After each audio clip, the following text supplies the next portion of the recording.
Arc 3, Episode 33 of the DNR Podcast is brought to you today by you lovely folks over at patreon.com/DANDR.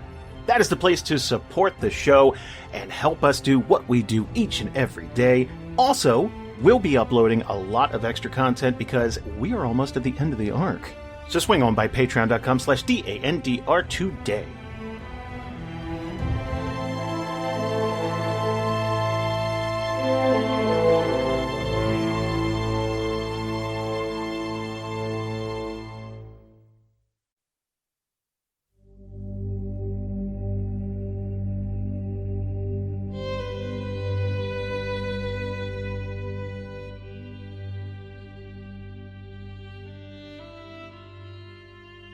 Previously for Group A, the team sat down with the god of death and took a quest from her to go to the Countess's castle and slay her. Although this may be easier said than done, the team is readying themselves for the final approach. And that's where we pick up things today.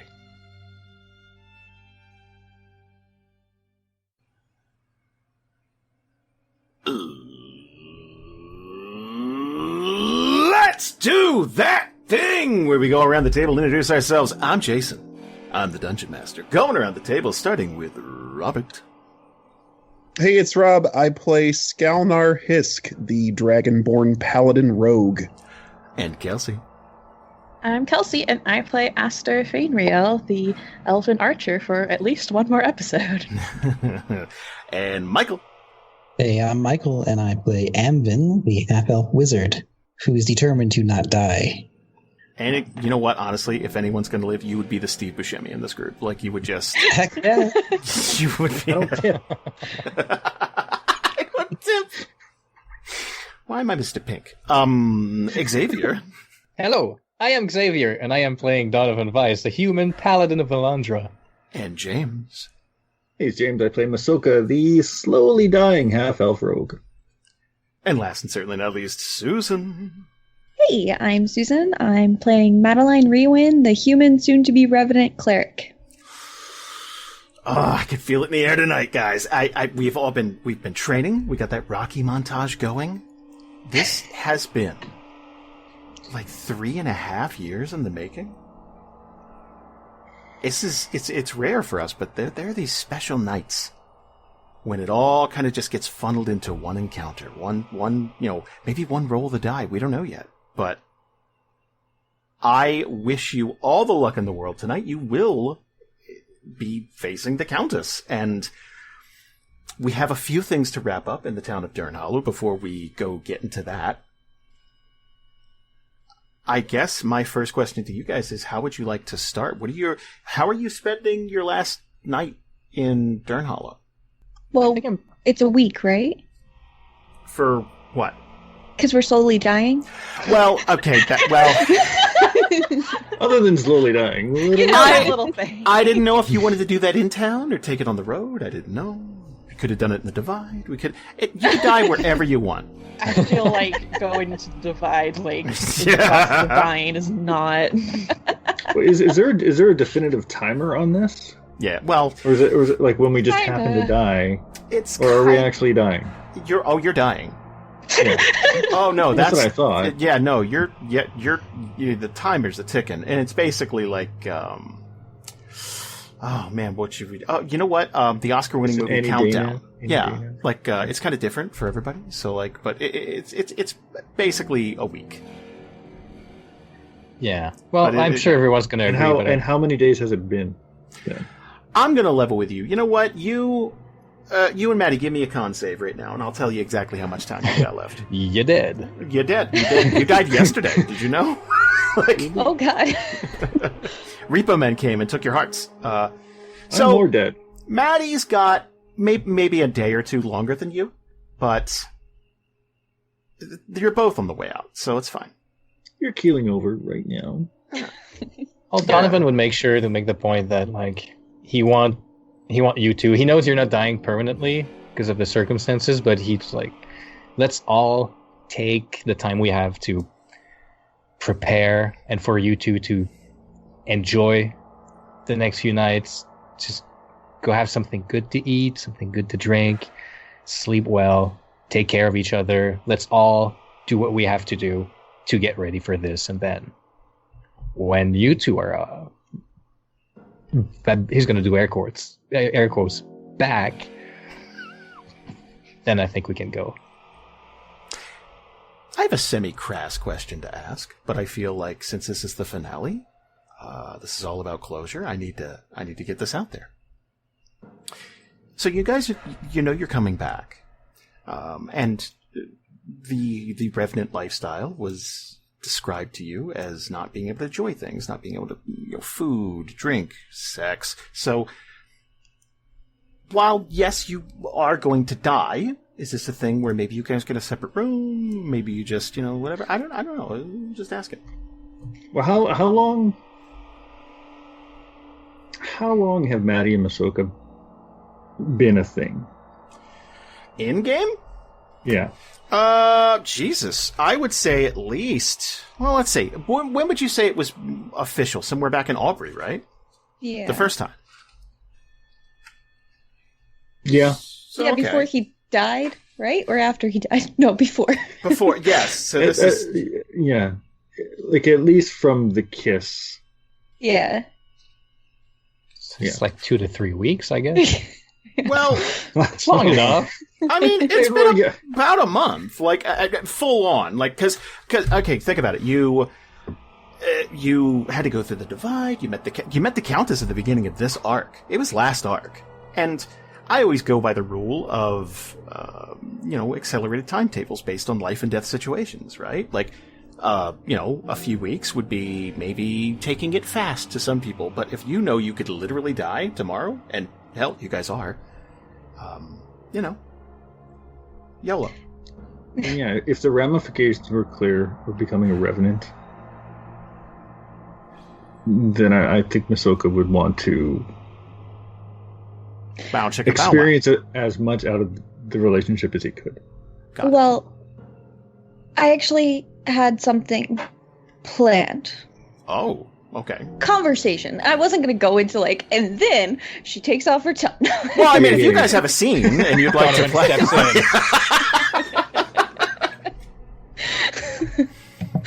we have special cookies for that. That's not this podcast. So let's say after, a day after the funeral and things process, because I know Masoka couldn't even process. He couldn't even think about what was happening to him yet.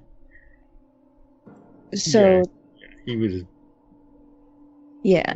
Yeah, he was very dramatic. I mean, it makes sense. A kid just died. Yeah. So I wanted to ask how the room setup was before all of this. I don't want to assume, but I would think probably Masoka and Donnie would share a room, and then probably Maddy and Aster and Amvin would probably get his own, so he could stay up reading under candlelight or whatever. Yeah, Trent will stay with Skalnar. It'll be, I feel like... bunk beds! Yeah, there's so much more room for activities. Yeah. Wait, who stays with Skalnar? Trent. I figured... basically, I wanted to get some of that Thomas energy, but in this campaign now, I wanted to really... You can't in some random harlot. All right, I hope that battle's balanced for 5, because I'm out. Okay, I'm joking. I just wanted to add some levity. But, yeah, no, I feel like you guys are well off enough that, it's a little extravagant to each get a room, but, 2 to a bunk is fine. Okay. So, in the middle of the night, Maddy's going to knock on Masoka and Donovan's door. Here, I got Foley for you. Thank you. You just saved me so many clicks. Donovan gets up. He doesn't want to wake up Masoka. I don't think Masoka's sleeping very well, to be honest. But... Well, I'll get it. Go. Oh, sorry. I got Foley for you.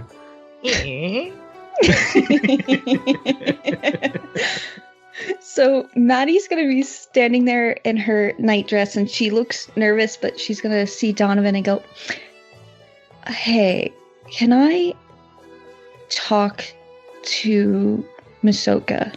I don't know how long this will take. You're welcome to stay in my room.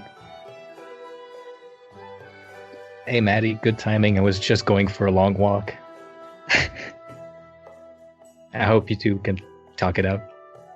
And he'll just leave. He'll just open the door, let you walk in, and he'll close the door behind you.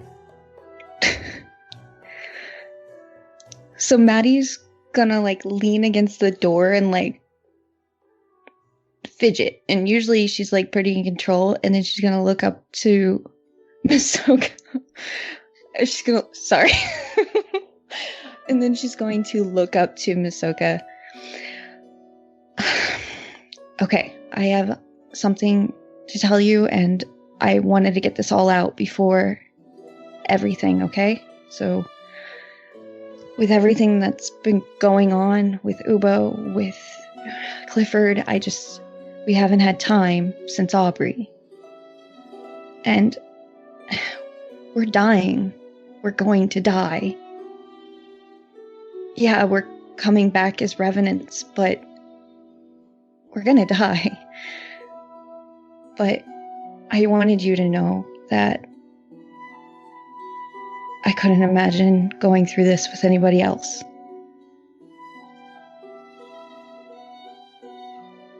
We haven't had a chance to talk since Aubrey, but I think I need you to know. I need to tell you.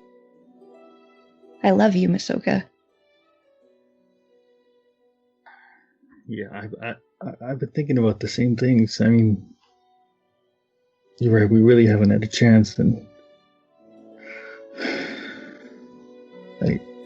I love you too, Maddy. I don't want to just spend these next couple of days just waiting to die. So I don't know what's going to happen afterwards, but I'm kind of scared that this might be less of a thing.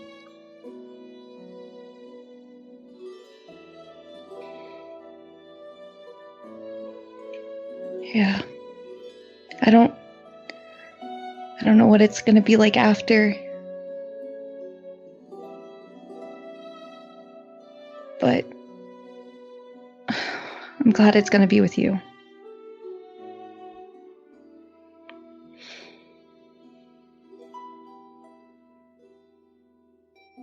How do you want to spend your last days?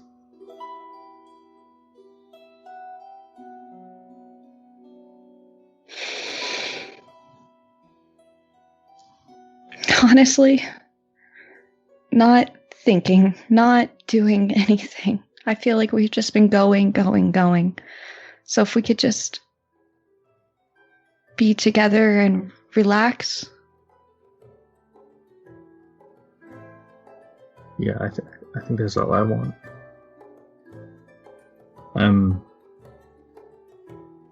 I just wish we had more time. This isn't fair, and I'm so happy to have met you. I'm so happy I met you too.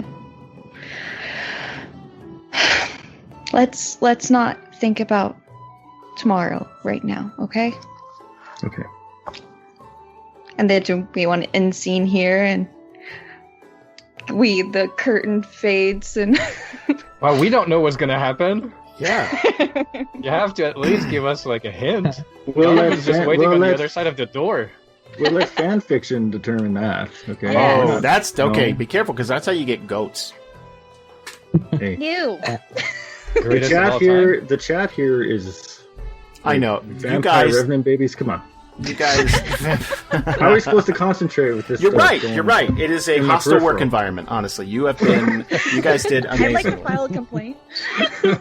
So let's cut over to Skalnar's room. Skalnar, you're gonna have to talk over the thumping on the walls, but you can totally There it is. yeah. Oh wait, I forgot to say, give me some sugar, baby. Do we want to roll a check as per DNR usual? Do You know? you? Okay. So, like, how far along are they to dying? Like, is there a possibility, like, this could... No. One of them, probably Masoka. You know what? Because, again... You guys should have followed the warnings. You make sure your heart is healthy enough for sexual activity before you partake. They took some variant baby aspirin. They're fine. I never determined whether Masoka was a ladies' man or if he was, like, just super awkward with that sort of thing. So this could do it. This could do him in. Can he just keels over? Can I get... All right, okay, are you guys ready? Mm-hmm. I want a Constitution saving throw from both of you. Oh god, I don't want to suck at this. Can I do Dex? It's way better. Well, Can okay, how flashy you want to be during is up to you. Oh no! Okay, look. I just died. Oh my god, that's so romantic! Climaxed into don't death. Know any better. You don't know any better, okay? Both rolled 8, just so you everyone both knows. rolled 8. That is absolutely great, charming. okay? I'd like to think you're both rusty. You're both like you have plenty of reason. You're nervous. You're dying. Yeah. Like you have Stress will do it. Yeah, so many crutches. Like tons of tension built up to this moment. That awkward first time, everyone has that. I feel like you're both really hyper aware that the other one's dying. So like every couple minutes, it's like, "Are you okay? Yeah, are you okay? Yeah, oh, okay, good. Yeah, no, I'm fine. Yeah, that totally happened. Yeah. oh, man. Constantly checking on each other and ruining the mood. Still attached. They're mostly talking the whole time, yeah. Do you need water? Are you okay? Do you need water? Are you hydrated? Okay. Aster, I believe you wanted to do something. I figure probably once we're out on the road a little bit. Okay. Well, let me do this. Again, we have a few days to, deal with this, and we have our lovely romantic evening. We're wrapping some things up in town. I would say by the 12th. Both Maddy and Masoka have passed, it's hard to watch. It's hard to watch someone rapidly deteriorate. It's got to be a weird feeling because they're coming back. They're going to come back slightly different, but they're still going to be them.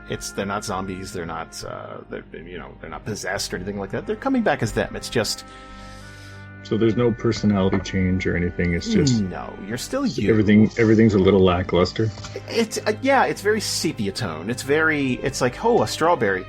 Like you just don't care. Like it's honestly, and this is a little real. It's like dealing with depression. Okay. It's kind of like for the rest of the party, like waiting for it to happen. I was trying to think of like what a good parallel would be, and I kind of picture it like waiting for a friend to get out of surgery. It's like. You or a family member or something, like things are supposed to go smoothly, but you're just sitting there like watching the clock, like okay, like you're helpless. It's gonna be fine. It's supposed to be fine, but what if it's not fine, right? Right. Yeah. What if that was just a crazy lady? That's possible. She gave us some drugged cookies, and now we think we talked to a god. I don't know. Oh my god, that could be it too. What a twist! You got Theriod. So I like to think that Amvin is just like twirling that emblem or what before of the Raven Queen and just the amulet. Yeah. Like maybe I should just drop it here and like it's not true. And it's like, well, maybe. And then just like fighting it. Skalnar actually probably writes a letter to at least to his family and probably back to his like church to like, hey, fellow, Alvarinites, about to deliver some justice. Wish me luck. I'll come back and tell you all about it if I make it, so on and so forth. Oh yeah, Maddy, before death, writes a letter to Winter Haven, letting them know what they're going to do. And then she's going to write a letter to Temple of Aubrey, letting them know what they're going to do. She writes a letter to Clarissa. That one's fun. And then she writes a letter to her sister. What's the tone of the one to Clarissa? I wrote it, and it's... Did you really? It's harsh. Ooh. Well, we have to slip that into the episode. Maybe I'll read it right here. Okay, I get. I feel like we need to have Susan read it though, as Maddy, right? Yeah, Like, I kind of want to hear the tone. We can absolutely. You know what? I think you're right. Okay. I wasn't going to put you on the spot like that, but I think Rob's right. I think Okay. I only ask you because I know you can do it. Okay, I got And this. then you do the other 3. No, those aren't written. Clarissa, I may be dead by the time you read this, and I cannot leave this world without telling you this. I do not forgive you, and I never will. You betrayed your temple, you betrayed your faith, and you betrayed a monitor. In a moment of great hardship, you showed your true character. You are faithless, and you forsook the teachings of not just a monitor, but that of all the gods. You trusted more in demons, and whatever the price you pay for it, that is not enough. It's not enough because you brought Ubo into your orchestrations. Even though he willingly participated, this burden is on your shoulders. You are the one with the lifetime of teachings. You are the one dedicated to your faith. You are the one that will be the next leader at the Temple of Aubrey. And when you should have turned to your teachings, your faith, your temple, or your god, you turned to the power of demons. I cannot be part of any temple that has a leader who trusts more in the power of demons than the will of the gods. As long as you are a member of the Temple of Aubrey, you tarnish its halls, and I will never call myself a part of its congregation. Ubo recently passed, and I want you to know that if his soul did not pass on to the afterlife, and he is now a pawn of the demons, that is all on you. I hope you think about that every day for the rest of your life. Madeline Riowin. God damn. Woof. I gotta get some cream after that. I feel scoured. Wow. I told you it was harsh. Susan, please never write me a letter. Oh yeah, no, you see, this was bad. Get on the bad side. I was thinking, like, at the end, I was expecting, okay, bye. Toodles. Hugs and kisses. Talk to you later. XOX. Jesus. So I have a minor thing that I can do real quick. It won't be as eloquent or full as that, but just to get out of the way, because I don't know. I think we're about ready to leave soon-ish. I'll sneak in a little sort of a moment too, but Yeah, it sounds like it.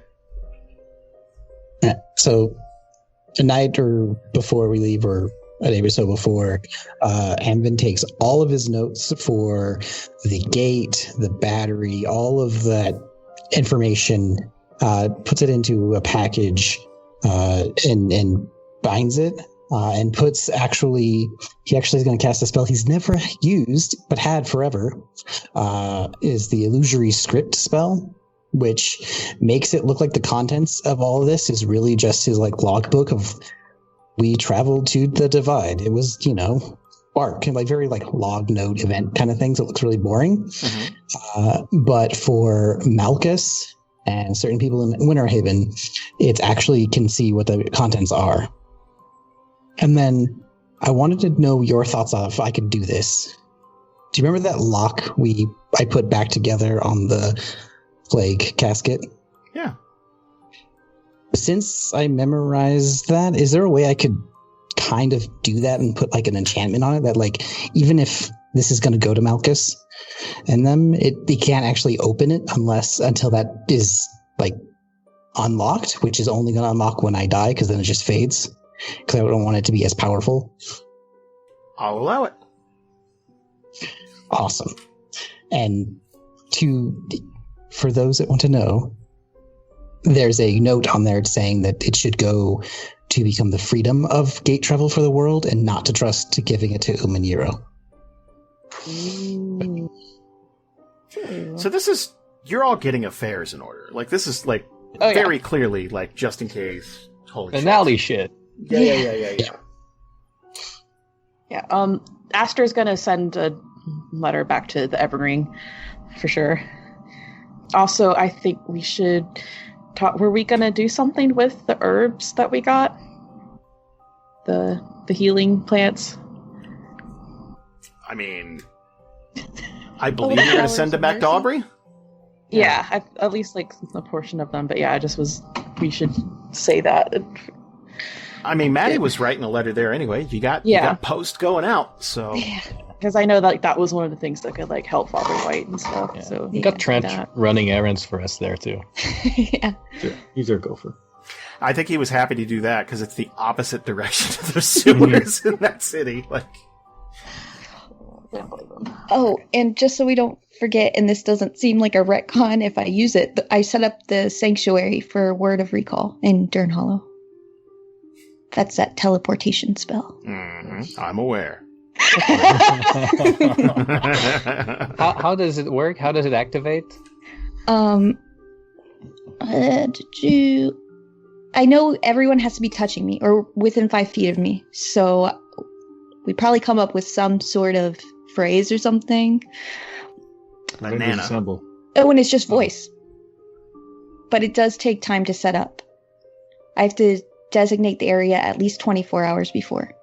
And it leaves me with 1 exhaustion after I use it. Oh, and then it could go awry if I use it. It is there. Yeah. Xavier, you wanted to do something? Yeah, I figured that during the days we have, like both before and after, like the passing and coming back of Maddy and Masoka, Donovan would spend most of his time at whatever, like, chapel or church of Alondra, if there's one in Dern Hollow. Would there be one? It would probably be more. It would probably be more like a multi-god church. Like it'd be like a bunch of different, like it'd be more of a Serval type thing.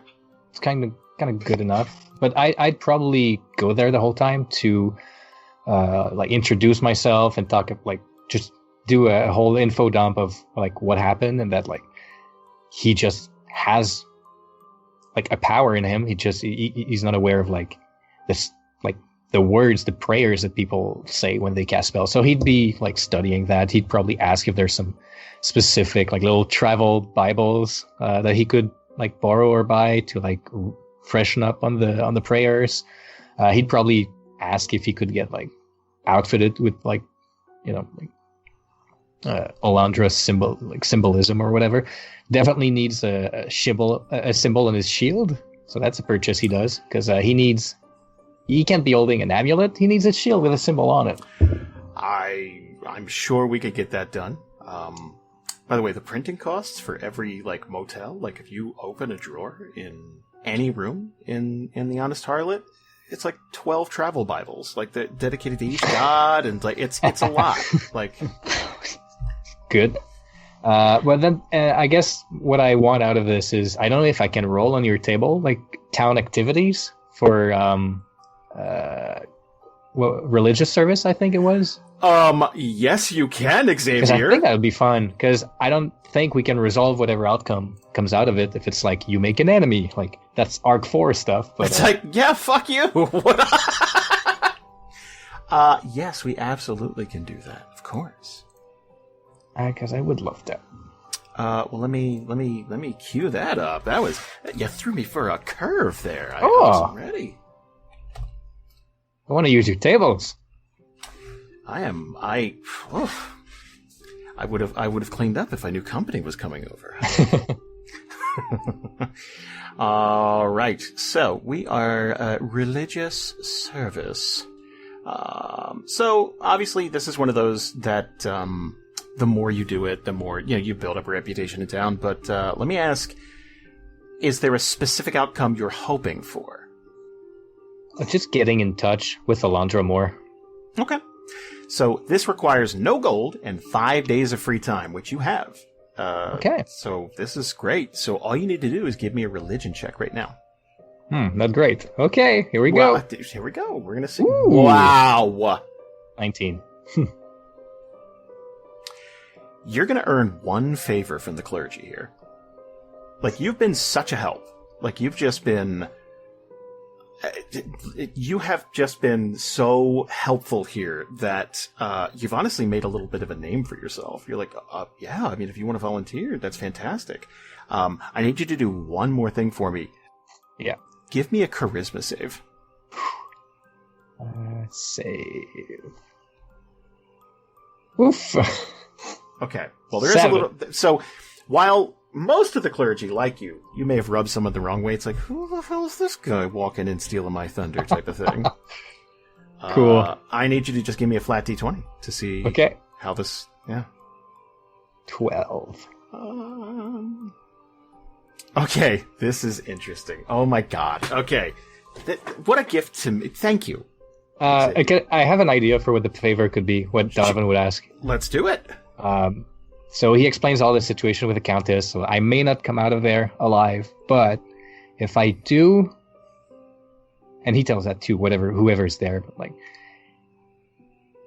I want to take a break from adventuring, and I think I'll help the citizens of Dunhurst resettle, especially the all the farmlands that got abandoned and all the crops that were lost. I want to help, like, bring that back. So I'd like to establish a little altar or a little chapel to Alondra, specifically for whoever's going to be tending to the land. And if you could just give me a hand with that, I'll probably start my own vineyard too. So there will be benefits to helping me. You're gonna, on the 11th, you're gonna pitch that. Like, for days, you're gonna be helping out. On the 11th, you're gonna kind of talk about what you're hoping to achieve. They're gonna, like, I imagine a couple people just gonna walk up to you and it's like, hey man, why are you, like, no offense, thank you, but like, why? Are you okay? Like, some people, have a change of heart or a near-death experience or whatever, so they just kind of want to get inside your head and know more about it, so you let them in on all this.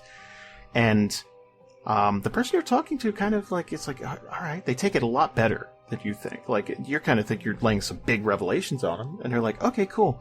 Anyway, this fence post outside has been broken for, like, fucking year. Could you, like, fix that? And, but the next night, they're going to invite you back to the temple, kind of after hours type thing. And you're going to have this little clandestine meeting with a secret sect in the temple. And they're going to pull on this little candelabra thing, and a secret trap, like a secret tunnel's going to open, and they're going to pull you in. And they want to welcome you to the Order of the Flowing Goblet. Oh my god. Yes. And they essentially, they wish you luck on what you're doing, and they want to help. That they don't have many resources in this town, but they tell you, if you're successful on your mission, they hand you this letter, which clearly contains some sort of like a metallic sigil inside. You take that to the city of Esterholt, and they will more than take care of you. They will set you up after this, after this all goes down, and they'll set you up with your vineyard. They'll set you up with all of this, and there may be a few more perks to joining if you're successful. Okay. And then they get shit-faced. They offer you a bunch of wine. Oh, okay. I'll partake. But like, really good stuff. Like, yeah, like this is home. Yeah, I found my people. Did Donovan just stumble into a secret wine cult? Yes. It's the what is it in The Simpsons? The Stone Cutters? The Stone Cutters! Oh, this stuff is from like 1125. It's a really good year. It's like, oh man. This all is right, just Donovan's a stone cutter now. Cool, good scene. I'm very happy Who about controls this. the British crown? Who keeps the metric system down? down? We do. We do.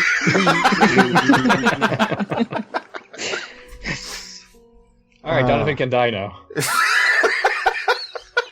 No, we can't. Good dice rolls though. That's that's a much better complication than making an enemy. That's fun. All right. Anyone else want? So, okay, hold on. Let's jump ahead to the 12th. The 12th is when Maddy and Masoka would, walk out of this room, and they would be different. They would, their skin would be more ashen. Their eyes are kind of milky. The pupils are, it's almost like they're covered in cataracts almost. They have most certainly died, and they have come back as revenants. What would the reaction be from everyone? Donovan goes straight to Masoka. He grabs him by the cheeks. Go, oh my God, you're so ugly. Quick, turn around. And he scopes the butt. And he's like, oh, okay, thank God. That's Theria's ass. Yeah, untouched. That's harsh. Well, I mean, it was touched. As long as the butt's it's okay. not untouched anymore. That's that ship has sailed. If it's brand new, if they're just coming out, it just happened. Masoka would probably just turn to Maddy and like sort of taking in the changes and how she looks or whatever, and just put a hand up to her face and just say, I still love you. Aw. She'll put her hand over his hand on her face, and I love you too. It's so sweet. Now let's go kill some vampires! Yes. I picture there's probably just one more day where you're prepping everything that I don't know why this is the first thing that pops into my head. Do you remember the Mr. T cartoon? Nope. I wish I did more, but I know there was one. Yeah. So like it was him and his team of underage gymnast kids, and that was weird. But like every episode, he would be in the gym locker room and he would suit up. So he'd put on his gold chains and like tie his boots real tight, like that. I'm getting ready for stuff. If you'd like to do a slightly more recent version of that, you could do the Evil Dead 2, Ash putting on, the chainsaw hand and like getting ready. Like basically, it's your, I'm getting ready Rambo-esque montage. You're sharpening your swords. You're prepping your holy water. You're getting ready. You're getting ready to go kill one old vampire bitch. Can I do one silly thing? Yes, absolutely. You can do all the silly things. Okay.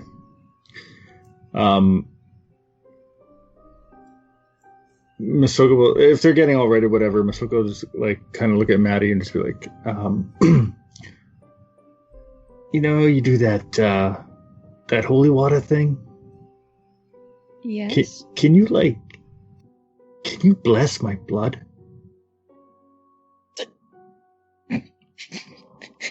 Maddie's just going to stare at him and blink slowly.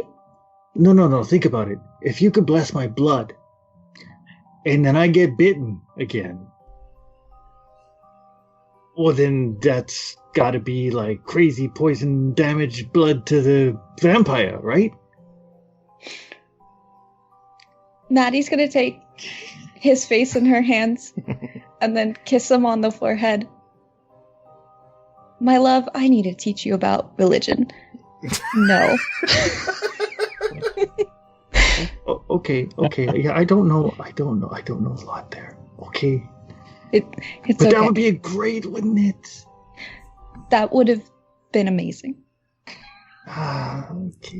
What if I drink holy water? I don't think that would be enough. Damn it, I just realized I should have used From Dusk Till Dawn as the example. I don't know why I didn't do that. It doesn't matter, but okay. I linked the song from Kill Bill, Battle Without Honor or Humanity, in the chat. Yes! That is the ultimate montage song. Mm. Yes! Oh, sure you can use it. Yeah, I'm sure. Me and Tarantino go way back. It's fine. It is the 13th of Alta Orn. Are you guys ready to do this? Yes. So we're going to have like a group talk about strategy and stuff at some point. Are we going to do that like once we're on the road? I would imagine this is a thing where you get outside of town and you have that thing that lets you kind of skip the whole divide. Like you could teleport. Mm-hmm. You're basically going to Donhurst. Like it's just boom, you're going. Yep. But before you use that, I would imagine it's like, okay, we should probably talk about what the hell it is we do when we poof to the other side. Let's have that conversation now. Yeah. Yeah. Okay, so we're like on outside somewhere. And... you're outside Donhurst. You're on the road.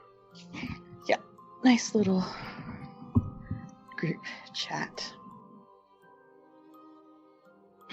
So, Aster, why did you bring us here? What did you want to talk about with us? Well, I mean, first thing, we should probably figure out what exactly we're doing, but, I mean, before we get into the nitty-gritty, they kind of, like, hesitate a little bit and, like, look off to the side. I figure we should talk about things like, okay, like the chances of all of us making it out of this alive are probably slim, and if there's anything any of us want to, like, leave with the rest of us, just in case. Does that make sense? Any potential unfinished business, kinda. Well, Donovan looks around like, well, my slate is pretty clean after this. Kind of eyes everyone else. I have a package going to Winterhaven. You can let Malchus work with Malchus if I don't get through this, but it has to do with those gates. Cool, nerd stuff. Got it. Yep. I knew you'd love it. They just smile at Amvin. He's gonna eye Aster and kind of cock his head. Aster, do you have anything you'd like to tell us? Yeah, I mean, I guess it's just me then, huh? Cool, okay. Also, Skalnar, right? Yeah. I mean, and they kind of look at Donovan because he was the one that sort of brought Skalnar into the group and just like, do you like know each other or something? Like, we haven't really talked. Like, who are you, kind of thing. Well, yeah, Donovan will step back and kind of like motion to Skalnar to like introduce himself. I feel like I'm doing this a lot. I'm sorry. I am new here. I am Skalnar Hisk, Paladin of Alvrin. I was looking for a way to bring more justice to Theria. Sure enough, came across Donovan, and the Countess has brought a great injustice to an entire town, and her reach extends beyond its borders even. She is a menace, ever growing. So I am pleased that I have found people who are as committed to solving this problem as I am. Aster kind of like squints at Skalnar a little bit. So, like, okay, obvious, like, this current situation aside, like, when it comes to justice, how are you like one of those? And they kind of like move their arm in like a hammer motion, sort of, just like. I mean, we're not like, we do good, but I don't think. Well, maybe like Maddy accepted if all of us come from great, shining, pure background sort of things. I thought you were asking if he's a cop. That is what they're asking. Okay. They're just like being really. You know, you got to tell me if I ask. Yeah, like that's what they're trying to get at, basically. I am not concerned about minor or petty sorts of criminal things, if that's what you're wondering. Justice is a complicated thing. It is best defined in the doing. So I will stay focused on the thing that is in front of us right now, which I am confident is justice. And from there are a great many more injustices on my list before I can concern myself with smaller issues. Okay. Well, I mean, you're coming along with us on a death mission, so... and they're gonna, like, shoot Donovan a look like, you brought a cop into our group. Like, they're just, like... He's a professional. Okay, well, I guess, that out of the way. Haha. Aster just starts sweating. Yeah, like, there's, like... Do I smell like weed? Guys, do I smell like weed? I'll tell you what, we get through what is ahead of us, and perhaps if we continue in the same company, I tell you more about Alfred.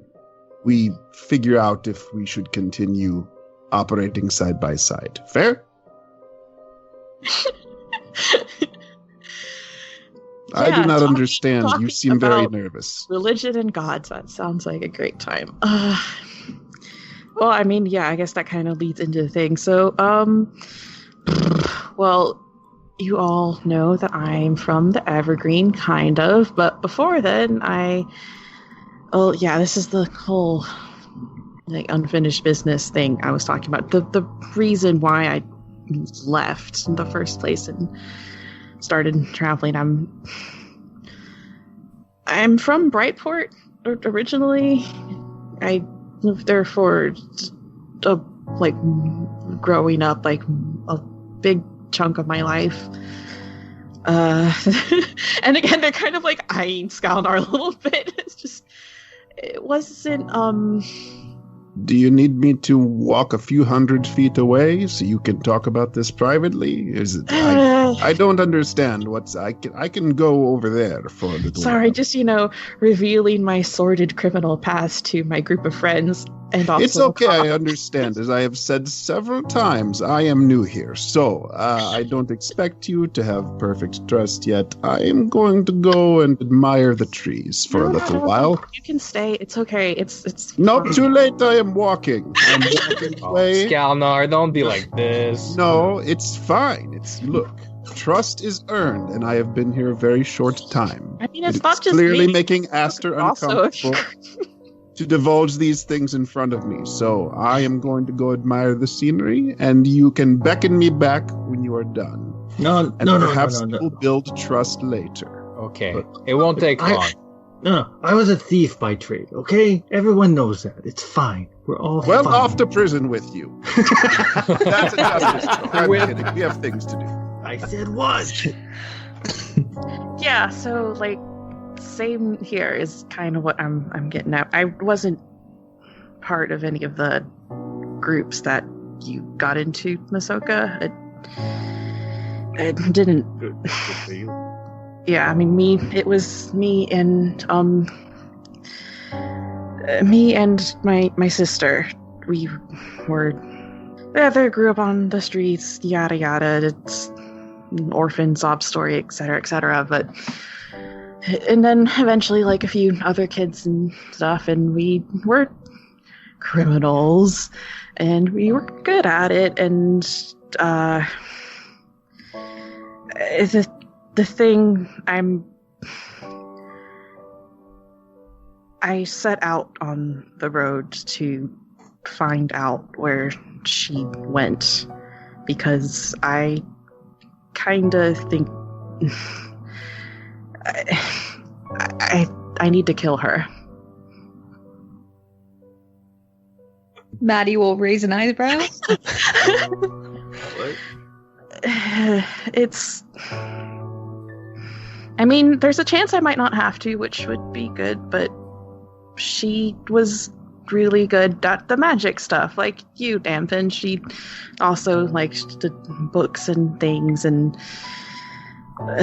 but at some point, I mean, I don't know what happened, but the stuff that Clarissa did to bring you back, Maddy darkens. Yeah, I mean,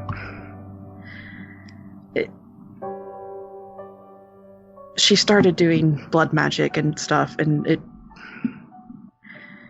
wasn't good, and it wasn't pretty, but she was good at it. I mean, that's the crux of it. I mean, I don't know. Good as in, like, her skill was great, or good as in, oh god, people are scared of her, run away, good?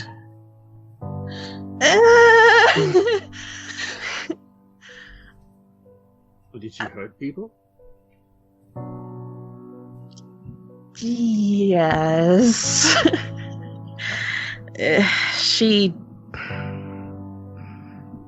There was someone I was really close with at the time, actually, that she I had a chance back then to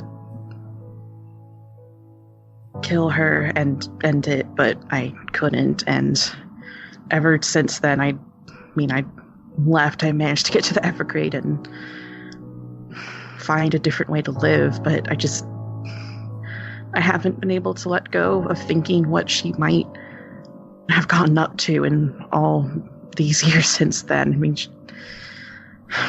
she's smart and knows how to play the long game, and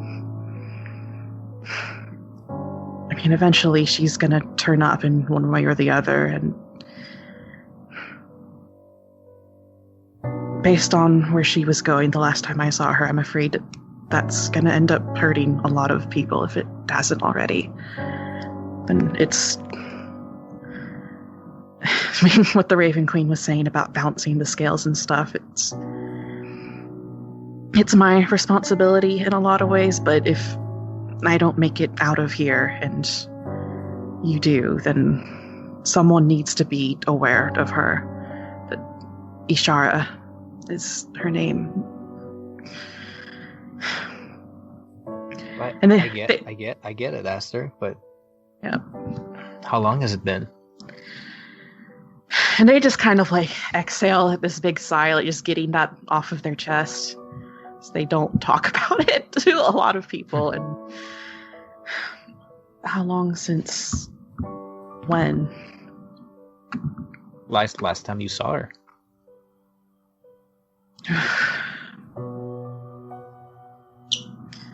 Gosh, let me try to remember how long it was in years.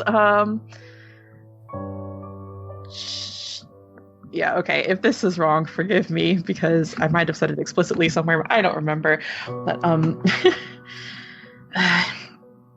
I think, I mean, I don't like 7 years. That's how long I was in the Evergreen. Well, people can change too. Don't forget that. I know, and that's what I hope. I mean, I don't want to do this. Believe me, but... And between you and me, honestly, I think Skalnar might have your back on this if you're right. Yeah, probably. I don't know. That's... See, we just have another mission queued up. Just gotta finish this one.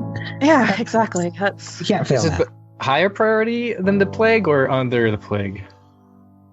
Oh, right. Did we tell anyone about that? Nah. Amvin, when your like big like package of nerd stuff, did you manage to slip that one in there? I feel like we should have told somebody. Absolutely not retconned at all. Great. Okay, so that's so that's for Malchus to take care of now. We don't have to worry about it. It's his problem. But yeah, thanks for listening to me. I mean, you're the first people I've told outside of Britannia and a few other people back home.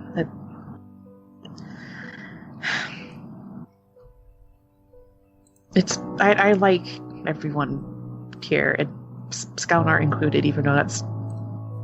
I don't know you that well yet, I'm sorry. This is kind of awkward. Skalnar walked away. Skalnar... Yeah, you just yell at him from under his tree. Sorry, Skalnar. It is okay. I am new here. I have explained this many times. I will earn your trust. Just let me know when I can come back. These trees are quite pretty.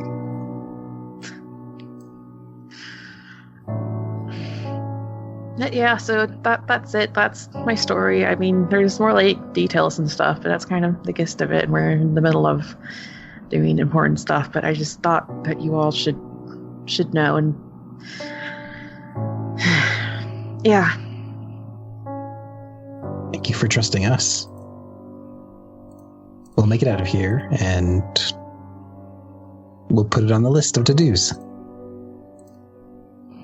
Great, cool. And they kind of like clap their hands together and just...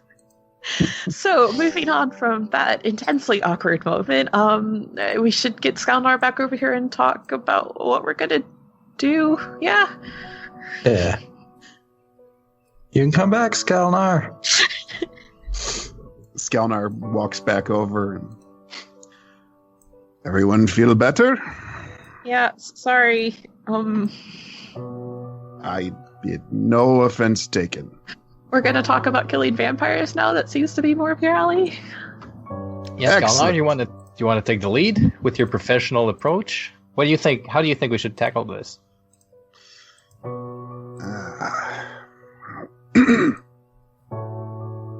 Unfortunately, there is only so much we can prepare. We know what to do with vampires, but the conditions when we reach the Countess's manor or castle, or not sure what we want to call it, those conditions we will have to read on the fly. I simply suggest we tread carefully, keep our wits about us, and make sure we observe and communicate. Are we going to call for Quinn Faye? And she looks to Aster like, that's right? Yeah. I mean, that's... Does it have to be some sort of one-on-one, or... It's from what Trent said, she kind of just takes on whoever at the same time, because, I mean, to her, it's probably not that much of a difference. Well, we are one group. We are the Fearless Titans. Well, again, we never voted on that one. Yeah, I think it would sound better if it was a Queen's Titans now. All right, we're all agreed. Maybe we take some time and workshop it after the more urgent things are done. I feel like Titans is maybe not the greatest. Aster kind of like glances at Amvin, who is small. He's the biggest one of all of us. They're like, like this is a jest. Like this. So I guess my question to y'all is, do we just want to go straight to her? Just knock on her door, call Quinn Faye, or what about the Fang? Like, are we afraid that they might just spread out through Elara? Yeah. What should we do about them? Also, like, I don't want to fight the Countess one-on-one and have them, like, making fun of us while we're doing it, you know? That's kind of shitty. Yeah, if anything, we can try to reduce the crowd pressure. We also don't want to be too weak going into the battle. No, What if we find Ripley, then? If anything, he sort of has a control over the Fang. True. We don't have to do it all in one day, do we? Guess we'll find out. Because we could go hand crossbows ablazing in Donhurst and ring the bell to that church we were in and draw them in as far as we can from that castle. The streets would be easier to clean than fighting on their turf, I guess. But I don't think she's going to leave her castle. Yeah. Is it wise to waste resources? I know that they are a threat and they need to be dealt with, but we're judging them on the fact that they're vampires. I know that they turned and they work for the Countess, but at the same time, are all of them willing participants? You can just ask them, give them one chance. Turn your back to the Countess, or the Raven Queen sends her greetings. Is there a way we could keep them busy? I know there were those cages which had a lot of them locked up. I don't know if there was some kind of way to... If the attention wasn't just all focused on us. Is there... I mean, the city seemed to be a lot of stone and stuff. I mean, if there's something that we could set on fire, it's not like anyone's using it right now. I don't know if they'd even care. Masoka, with that Countess cape of yours, do you think you'd be pretty good sneaking in and out on your own? Do you think you could ring those bells and just escape? Well, I mean, I can see, but don't you think maybe we should go there when it's light out?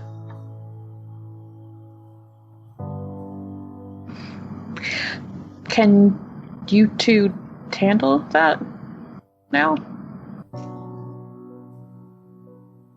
Gesturing at Masoka and Maddy. I'm not supposed to be a vampire. Yes. Cool. I don't know how the rules of all that stuff works, but We are scions of the Raven Queen. We are mortal flesh. Just a little undead. okay, that doesn't make any sense at all, but sure.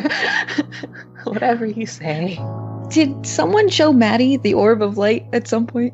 Oh no, we haven't gone over that at Well, all. I mean, I think we're all cut up. Like, Okay. Here's something I realized today, and I probably was told this earlier, but I just didn't remember. But the armor that I wear also gives me resistance to radiant damage, which is fantastic. Nice. That's very useful now.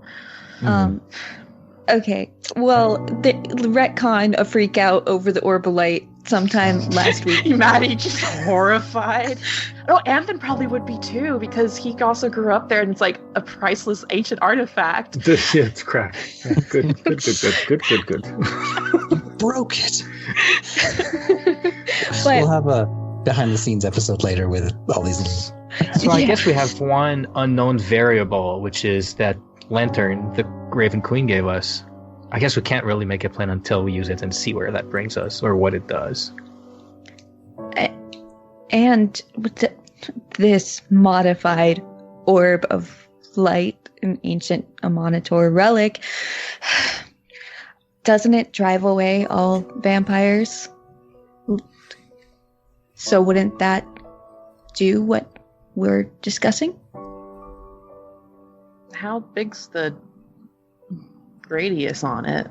Like, Well, now that Morgan turned it into a sawed-off shotgun, basically. 5 feet. But it's very powerful. Yeah, it's a good 30 feet. So like it's like it'll keep them back. The spread. The weaker ones. yeah, there's no chance that's working on. Yeah. Oh, yeah, but we don't want 20 vampires on us. Yeah, so take that up to So her. let's go knock on her door then. Yeah, it might be a good way to keep them at bay. It would be challenging without onlookers or attempts. Before we do start, I have an ability, and I want us to know if you guys want to use it to share in what I can do.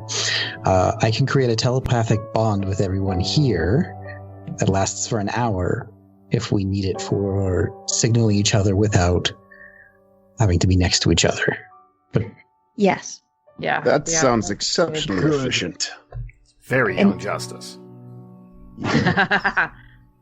And should we need to, someone give the signal and make sure you all come to me and we could teleport back to Dern Hollow. perhaps something we can say to her telepathically. I suggest blue.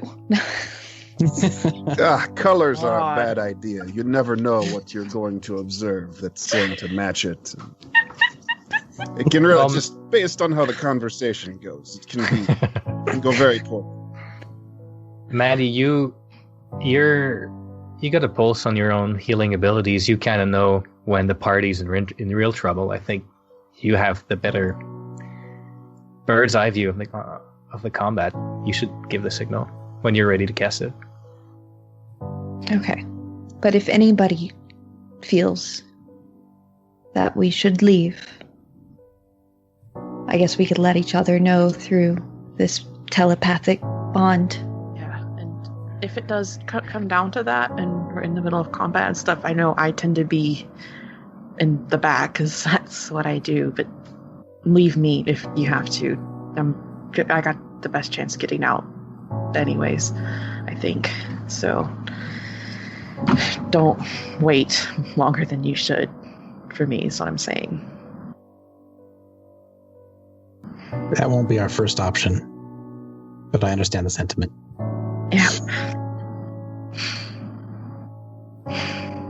Okay, so we're do the lantern thing, see what the situation is, and then yeah, I guess we're doing it, huh? So, I am ready if you all are. Let's slide it up. After this lovely heart-to-heart, let's say it's the 14th. I have a couple of questions for you. Are you going in during the day or night? Day? Day, I would think, yeah. Yeah, Okay. it's gotta be day. Makes sense. yeah. You're firing up this lantern on the road, which seems counterintuitive because it's a lantern and it's daytime, but, you know. The second you do,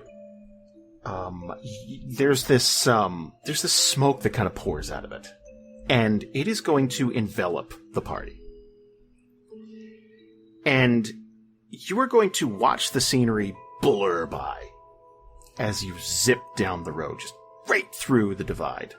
And you're going to stop outside of Donhurst, but you can feel that you're still enveloped in this cloud, like you're kind of, it's almost between worlds. You're not matter right now. And it's basically giving you the option of where you'd like to drop yourself off. You can drop yourself off directly outside of her castle. You can't go inside, the lantern can't bring you there, but you could go all the way just right outside her front door. That probably would be best. We could open those cages, give the cover of day for those people to leave. Oh, I guess we're doing it in the daytime, so there's not going to be There's no anyone. resistance. It's a ballsy play for sure. It's this entire thing, not a ballsy play. You know what? That's fair. It makes the most sense though. Yeah. Yeah. So you're freeing these people, these former, Fang members. They're Is there any caveat to that? Or are you just saying it's like get out of here, be free, that type of thing, or are you Or telling like, them? leave that life of crime behind, guys. This is your second chance. Yeah, we're giving. Right. Like, you know us, you've seen us before. Can we give them the, hey, do you want to try to kill your prisoner speech and have them help us? Well, there's the chance they might turn. Oh no, they can't be turned into vampires. These ones. Do we just blink into existence? How does this? I would imagine. So if you're dropping yourself right off by those front doors, that big smoke plume is just going to fall to the ground, just like, and you'll just be there. Like real David Copperfield shit. And and the lantern will go out and everything. So right off the bat, you're kind of like that's some cool street cred. Like you're dropping yourself off in front of everybody. So I want to bring up something, and I don't want to metagame. Yes, these are people who are being held captive. But they're emaciated, they're totally weak, and yeah. Yeah, I mean, like, they're not in fighting shape, and they haven't been kept. They're veal. Yeah, it's not like they're going to get very far. I mean, you know, it's daytime. They're not going to be accosted by vampires. They might be able to, you know, hobble out of here and get a good head start, but it kind of hinges on you guys being successful. And then they're in the divide where nothing will harm them. Well, They could also choose to go east and head toward Lockford. Wait, that's not better. But you know what? Look. Look. You know what? They were Fang. Let's just leave them and do what we're here to do. Yeah, you know what? I got some rations. I'm going to give them my rations. Aww. And go like, we'll deal with you when we come back. Yeah. Wait, what's the tone of voice that you say that in?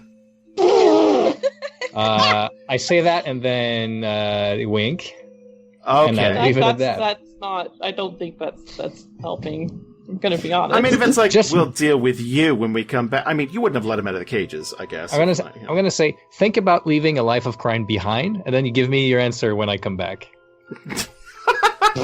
Good, I like that. Yeah, honestly, hell, if you do come back, that means she's either dead or you guys are running. Yeah, either way, you live to fight another day. I think that would be pretty... It's like, hey, you know what? If you're strong enough to beat her, maybe we follow you. I don't know. I feel like it's like, you think about leaving your life of crime behind, and if you want, for just like some food for thought about that, watch us destroy the Countess. Then ask yourself if you want to be on our bad side.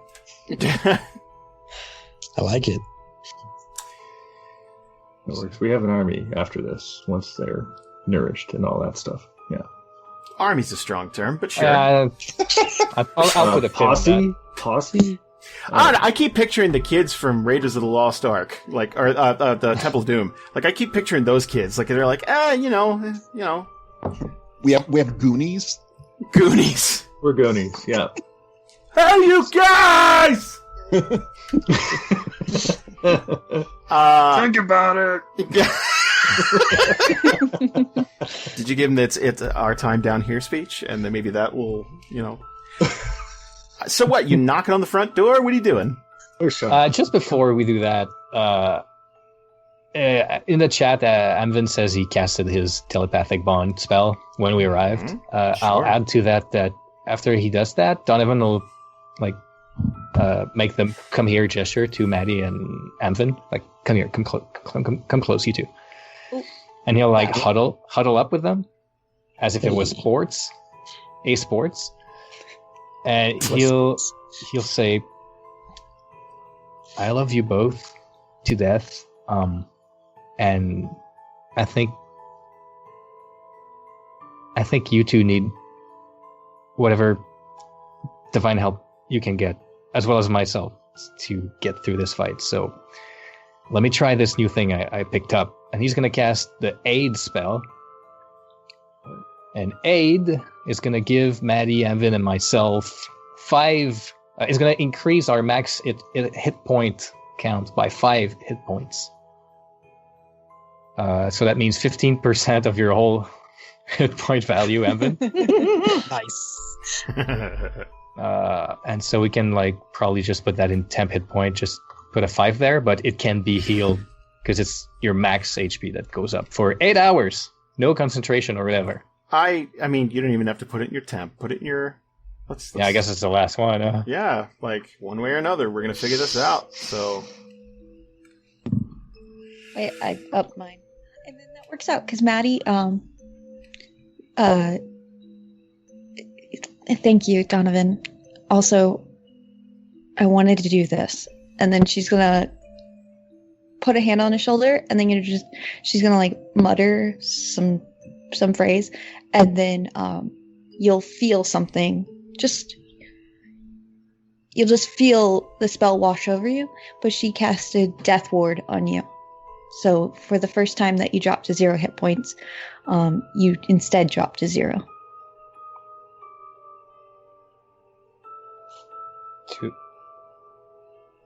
To Donnie, I assume? Yeah. Because he always falls in battle. So, you mean if I drop to 0, it drops me to 1? Or Yes. if I... Okay. So you won't go unconscious the first time. Cool. All right. And he'll nod. Let's do this. I will telepathically tell Donovan, thank you.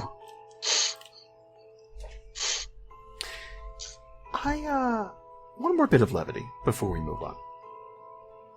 Do you think that clerics, magic users, that type of thing, to avoid a night of 8 sex, do you think they buff each other, maybe give each other some inspiration, maybe do you think Well, Donovan certainly uses lay on hands to remove diseases. right, maybe invite a bard, maybe invite a bard in there, Oh, no. Maddie used enhance ability, and she did bear's endurance. Godly Viagra. yeah, there's some perks of the job. Giving Masoka the old Claudius.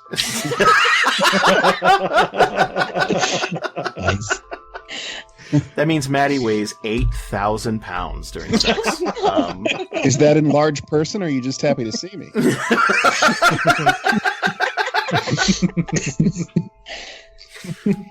All right, guys. You approach this front door. I don't think I need to tell you that these doors are locked. Is there a plan here? Are you knocking? Are you just calling out? What would you like to do here? Yeah, do we just yell Quen Fei real loud and see what happens? I should have learned unlock. Well, we got a beautiful key, right? I'm like a master thief. I mean, crack it. Should we, Amvin, do you want to magic check Someone it? do a check. Someone check it. Yeah. Someone check it first. Do magic stuff first, because you guys are so distrusting. Yeah. You warned us I'm giving you a 1,000 look. times before. I did, yes, I did. You can't see Amvin the do look magic and Masoka do a normal check, I guess. I'm not going to try to pick the lock until he does a magic check. Well, then give me an Arcana check, please, Amvin. Alrighty. Okay. There are definitely some wards on this door. But one of the things Amvin would pick up is the the castle itself is almost enchanted. There's so much magic and just spooky wookums running through every brick and piece of mortar in this place. Is that the technical term? That is, yes. If you go to any magic shop in this continent and you say, "I want some real spooky wookums," they will bust out the fine top shelf stuff. So this, in layman's terms, this door can hear you. Oh, good. It's terrible for our party to talk about everything. Well, luckily we've been doing that in our heads. Yeah, this has all been telepathic. Like, Someone should place their hand upon the door and call this Quen Fei. why did we have to touch the door to do that? I don't think that's... maybe not, but I just think it would be better for dramatic effect. Okay? Okay, how about you do the touching then? I'm not the speaker for the group. I'm Masoka. I'm an idea guy. I feel it important to remind you that I am the new guy, so I probably should not be leading with the conversations. We're all dressed in red, right? It's fantastic. Well, he's a red dragonborn, so yeah. Well, Do I get a Maddie's sense gonna that cast thaumaturgy and make her voice boom and yell out, "We call for Quen Fei." There's going to be this moment as that kind of echoes throughout this little courtyard. And those doors are going to part. These big, heavy wooden double doors. They're going to part and open inward. And sort of light up the this foyer. And you can freely go inside. I thought we were going to do it out here and not go inside. That seems really stupid, guys. Why do you think she would come outside? During the day, yeah. Why the hell would she do that? Fuck, okay, yeah, no. Yeah, come on out in the sunlight! If we stay out here, then she's got the entirety of the... Well, not the entirety, but she's got the fang. We'll also come out at night. We should probably go in. We got the orb thing to get rid of the... Yes, we do. Yeah, do that. Donovan steps in. There's an interesting trick of the light in here. Oh, God. Where you're on fire now. No, I'm a reverse vampire. There's an interesting trick of the light where it seems to be funneling you, like it's showing you the way. Like the stairs are a little more lit up than anywhere else, and it's leading you back up to the 3rd floor. Then she doesn't know we have the orb. I'm hoping. It's tough to say what she knows and what she doesn't. For sure. Yeah, we know the place. Let's just go back just carefully. I'll just keep my eyes peeled. There's good food. You know that. There is, yeah. There's good Is stuff. there still food? There is no food. Ah. It's the daytime, man. I took Purify food and drink just for this. Oh, I'm sorry. Maybe after. Yep. Maybe there'll be a halftime. So Catering. when you walk... When you walk in, the doors are going to gently shut behind you, and as you're walking through this place, there are going to be these lit braziers and torches and stuff like that. There's this kind of homey crackling, that fire crackling sound, and you're not going to see a soul in here. You're going to wander through that 1st floor, that landing area, and go up the stairs. The furnished 2nd floor, all these, these tight corridors, and then it opens up wide to these, there's that dance hall on the 3rd floor, but you're not going there. There's a special room that she spends her days in. And all of the other doors in this establishment are locked. It is that you are being funneled. And finally, you're going to get the set of double doors. And they're wide open.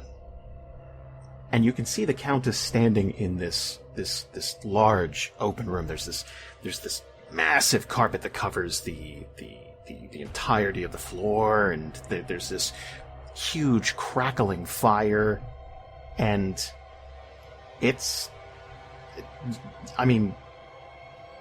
go time, basically. Like, how would you like to do this? Is there a chance that I can recall anything about vampires from anything? I don't know if Luminero had any study on it, or anything that I could think of for edge of things to avoid, things to not try, to give Amvin a little bit of edge and potentially everyone else. Give me an intelligence check. Let's see if you read about it. Already? Nah. Nope. That's an 8. That's book sex. That is Everyone's having a great time today. No, nothing like that. I would chalk that up to, you probably know a bit about common vampires. I mean, you've had time to read about it since encountering her, the Fang, all that stuff. You know what you're up against in terms of, okay, we know holy water hurts them. You know that there are some things, you can enchant some doorways and stuff to keep some of them out. But this is all off the charts stuff, right? You're not dealing with the Fang. You're not dealing with newly turned vampires. You're dealing with someone who's had more than a century with these powers and has only gotten stronger. And if I remember right, last time, she was giving off a huge aura of power. Is that right? Oh God, yes. So am I feeling that now? Oh yes. Okay. As you climb these stairs, as you get closer, Like, again, if we always compare the just the ambient Geiger counter Arcana thing, that would just be like it's just off the charts. Like you are, yeah. Then, as we are making our way, I want it to be known that Amvin is, as we get closer, is definitely getting more tenser. Maybe some sweat seen on him, a little bit of shaking, because this is probably, like you were saying, phenomenal energy. Yeah. Magic. You almost said cosmic power. I stopped myself. I was so I just watched that recently. Itty bitty Amvin. I have a question. Exactly. If I could, if you're done. Go for it. Based on us standing outside the house and us now being in the room we are, can we determine on what level of the house are we? On the top floor? Yeah. Middle? Yeah? Yeah. Okay. Can we see if we could find anything that key that we have fits in? Now? You want to tell her, hold on a second? Wait for that one. There's a big chest behind her. Yeah. Cool. It's sparkling. Yeah, she's just doing this shit where she's like pounding her fist into her hand. Like she's, yeah. You have to press A to continue, right? We have until we press A. This is, okay, let me be very I'm clear. sorry. No, you're absolutely, it's fine. This is your save game moment. This is, are you sure you want to continue? Yeah, I think this we is passed that. I'm at the making front door. 2 save files, actually, just so in case one gets There is no corrupted. save scumming here. No, we don't. Wait, isn't that what Maddy did? Who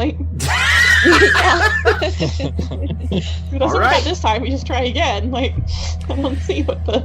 So, you have on the surface this very demure, beautiful woman standing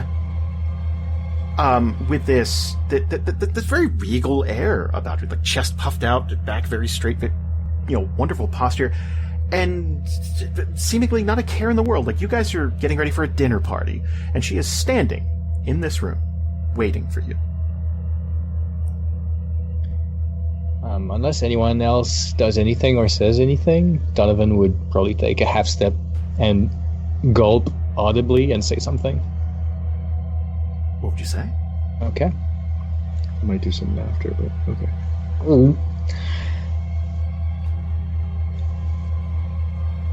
In the light of your recent transgressions on your own diplomacy attempts and the atrocious nature of your crimes, we're back with the authority of a monitor, Alvarin Olandra, to bring you the Raven Queen's judgment. She is going to take 2 steps forward. I'm going to take it that you didn't deliver my message then.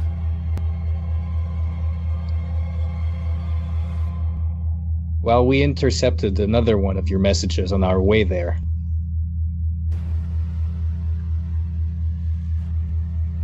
And she's gonna cock her head just a little bit, oh, go on.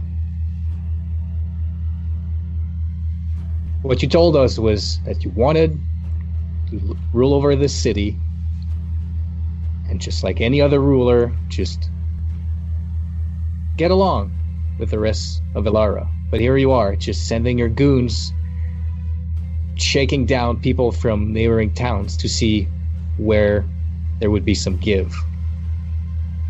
On top of that, your own goons took the life of the child whose life you took once. Well, I hate to say it, but if you just let him remain in the castle, he'd still be alive now.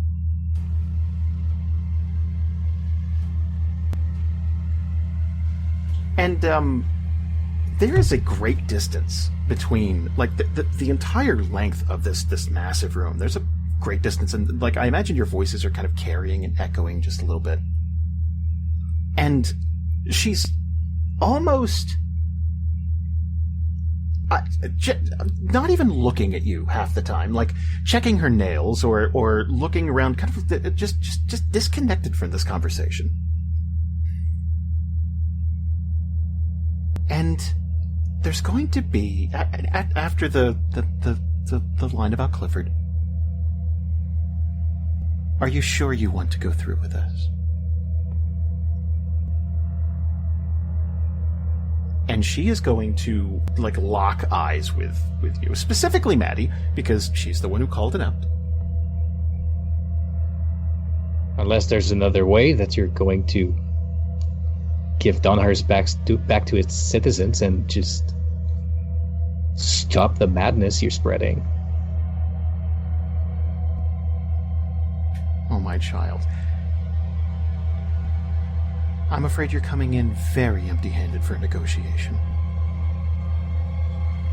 Can I ask one observational question? Sure. You said there's braziers and stuff burning. Is there a lot of fire in this room? I was going to say one unit of fire. No, there's a very large fireplace in the room. Also observational. How tall are the ceilings? Quite. Would you say they're taller than 40 feet? I would say right around the 30, 35 foot mark, somewhere in there. I don't know. Big. Very big. Okay. How far can I throw something? Wait, no. But it might help you. Well, it depends on what you're throwing, I suppose. I was talking. Oh, yeah, sorry. You know what? We all have ideas here. We all have ideas. Okay, here's my idea. I want to throw an oil flask at the ceiling. And then I want to set it on fire. Wow. I want to do Flame Strike, which is 40-foot high cylinder on her and attack her before she just appears in front of us with super speed. Oh, boy. I love how we're all sending us all these thoughts. We're telepathic right now. That's right. That's true. Oh, thoughts. yeah. That's true. So you're sending these messages back and forth. This is the one time we're allowed. I feel I feel like the set the roof on fire thing only works if the roof is explicitly wood. If it's stone, you're like... I mean, it's a stone castle. I think you're wasting your time. I get the idea of expose the room to sun, but yes. I don't know if it's... But it's even probably stone castle usually have... Well, how do we know? What? Yeah, but stone castles usually have wooden roofs because the structure wouldn't hold with all stone. It's probably warded up to The floors are typically... we took your oil flask plan last time away from you, so you know what? True. Let me throw it. Let some of it get on her too. Oh my god. Are there any windows in this room? Fuck! Look, why I would doubt. there be? No. I will say there's a single window in this room. It is far behind her and above. Actually, you know what? I'll share a map with you in just a moment. Okay. As you're speaking, Donovan specifically, her eyes are going to glint, and she's going to kind of cock her head to the side and whisper something. You know, it's not polite to think such things when we're getting ready to have such an honorable bit of combat. Of course. Well, then, get used to hearing us talk a lot more because we're very tactical. Okay, you so need if we another all moment. start singing at the same time, Right. going Runs with my calculations. She is, for the first time, going to sort of... the closest thing I would say is to ready up. Her arms are down at her sides, and you're going to see, her nails just kind of she's going to flex her hands just a bit. If you need another moment or two, I can wait. I have time. I just need to know one more thing. Do you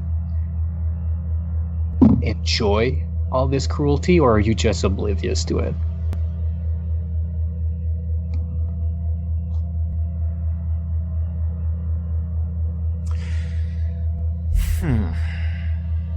Do me a favor, give me a persuasion check. I want to see something. Oh, damn. Oh, darn. 13. saving all the good rules for combat. Yeah, you're fine. That's not bad. It's not, I don't see it as cruelty at all. Someone has to rule this city, and... well...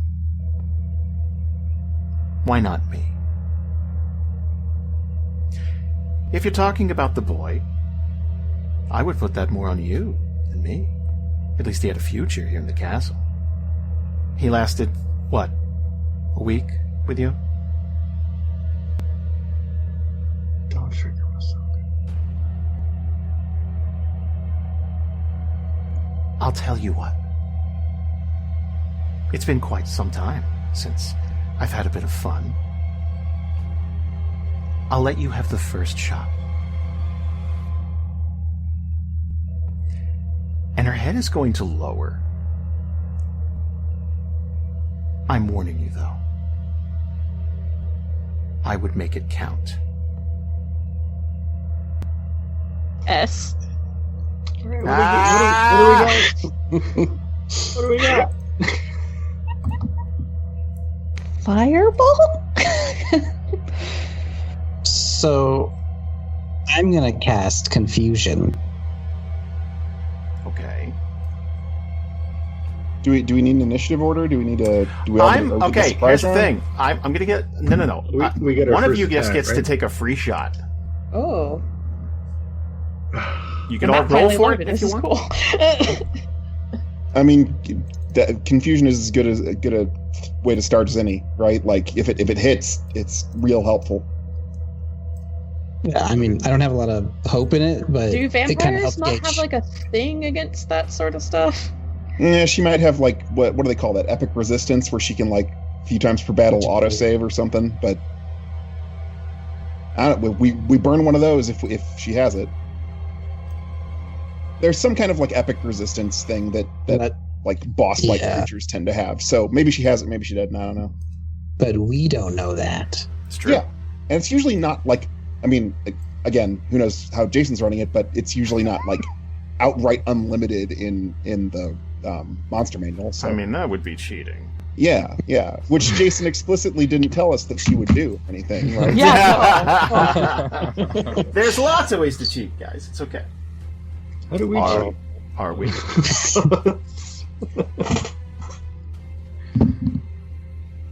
I mean, you skipped the whole divide, leveled up 3 times by eating a cookie. I'd say that's cheating.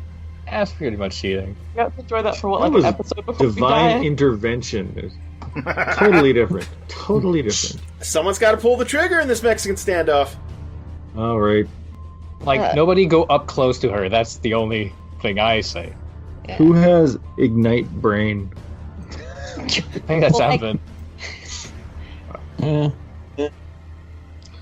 Considering how, do I want to handicap us at all? I'm thinking about all of her like power and Amvin's state. I almost want to roll for that. If you can handicap her, do it. You know what? Let's do it. Let's start it off. Okay. Okay, she's gonna save. What did you do? I cast Confusion, which I don't think does anything when she She has saves. a +7 with save, so we know that now. Sure. Good info. Good info. So Amvin's like, all right, enough, and then is gonna put his arms together and send out this wind-like thing, and it almost, let's just say, you can say what happens when it hits her, but my imagination is just like almost like it doesn't even touch her. I imagine just a wave of the hand, boom, gone. Like it's not. Yeah. Can I get everyone to do me a favor and roll initiative, please? I wish you all of the luck in the world. I save against that. Just save against initiative. Yeah. Oh my god, that's terrible. Woof! Our Also- front line didn't roll so well. Yeah, and Donovan's gonna yell, "Oh right, get information!" Holy shit! Crit from the Countess Oh. to kick things off. We tied, so We did. Yeah. I'm just saying. Exactly. So that's no indication as to how this fight's gonna go. Quick question. In the combat tracker, there's some. I don't like that. Yeah, we'll get to that. I don't like that. I just want that on the record. I told you, it's new, baby. This is the big one. Lair actions. Lair actions. This is a lair, if ever there's been one. Also, are Maddy and Donovan supposed to be grappled? Why are you guys hugging each other? Are you hugging? We're hugging. Got it. They're it's a that group scared. hug. They're at the yeah. opposite ends of the line. Group hug. They're hugging They're mentally everyone. hugging. It's telepathy. Like, all right, Okay. Skalnar. Skalnar. Okay, man. You know what the worst part about being a paladin is? Not much range. You are 45 feet away. Man, Let's let her come to us. Come on. kinda yes, but also like I feel like we're really susceptible to an AOE right now. That too. You're right. Yeah. So Maybe fly, like, go to the side. I don't know. yeah. I'm So right, Donovan's the other like semi-heavy character here in our party. So I guess I'll go to one side. He can go to the other. Yeah, and that's good with our auras too. Yeah. Oh yeah. I want to, but I only have a 10-foot aura, and now I don't trust the fireplace. So, I'm afraid. I'm afraid, you guys. All right. I'm not gonna stand in the conspicuous circle in the middle. 1, 2, 3, 4. I'll go like there, and I will. I think what I end up doing is kind of my prep spells.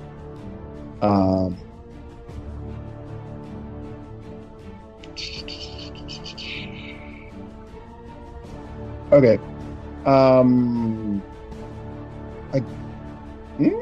Hold on.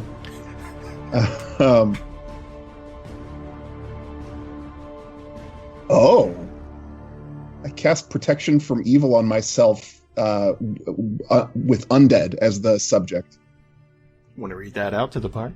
Sure. Until the spell ends, one willing creature you touch, aka me, is protected against certain types of creatures. List of creatures, I'm picking undead from it. The protection grants several benefits. Creatures of those types have disadvantage on attack rolls against the target. The target also can't be charmed, frightened, or possessed by them. If the target is already charmed, frightened, or possessed by the creature, the target has advantage on any new saving throws against the relevant effect. So yeah, I want her to have disadvantage on attack rolls against me. That sounds real good. I believe that is still Therian rolls. Yep. Okay, I do it. Okay. I don't know. I say something cool about Alvarin that Rob can't think of right now. But it's you know, like an Alvarin, your blessing protect me from harm. And he slaps his palm to his chest and wards himself against undead. That sounds like a good turn to me. Is anything else? That's it. All right, the Countess's turn. Woo, look at that stat block. That's big. Okay, let's All right, you're milking it. Just go. Oh, I'm milking it. Let's kick things off with her hunching over and sprinting forward. We're talking barreling like a track star. And it comes out of nowhere because it's this, this demure woman, her face is going to contort and twist into this fanged, evil, almost just monstrous in like 2 seconds, and race forward and come right up to Skalnar. And she's going to try and attack twice here. Now, this is with disadvantage. Yes. Like it says on the tin. Yes. God, I'm scrolling. There we go. You are... Whew! Yes. So, here we go. She is going to... 2 unarmed strikes. Starting off, she is going to try and backhand Skalnar right in the head. And she's going to roll a 1 with disadvantage. Oh my god! You know what that Worst means? luck in Theria. That means we got to roll on, 3. Yeah, we're rolling on the table, guys. Oh my gosh, let her like gouge out her own eyes or something. Oh man, wouldn't that be just the worst? That'd be amazing. we can fudge it. We can fudge it. I'm not fudging anything. Why would I do that? Oh man. Wow, that is right out of the gate too. Jesus. She tripped. That's what you get for sprinting in heels. Yeah. She didn't put one of those like rug mats underneath the big rug, and it slipped and like got no! That would be a terrible way to die. Crit fumbles. Here we go. 1. Oh my god. Which one's that? What does that mean? Holy shit. What does that mean? Your time has come. What? The god of death has decided that your time has come. Yeah, she has. There's a lot to unpack with this, but this is almost like Sable herself, the god of death, the Raven Queen, is just tagging in. It's like, okay, we need to make sure this bitch goes down. Throughout the fight, little things are gonna happen to give you guys buffs. Oh my god! Best Holy disadvantage shit. roll ever! We might actually survive? This is serious. This is is absolutely cool. 110% serious. I feel like I'm dreaming right now. Like, legitimately, what is going on? But I really like this because it's not like she's dead because she tripped. It's like No. narrative of it works for Yeah, this. yeah, it's very fitting. If you get a Yeah. full Raven Queen I special feel like effect.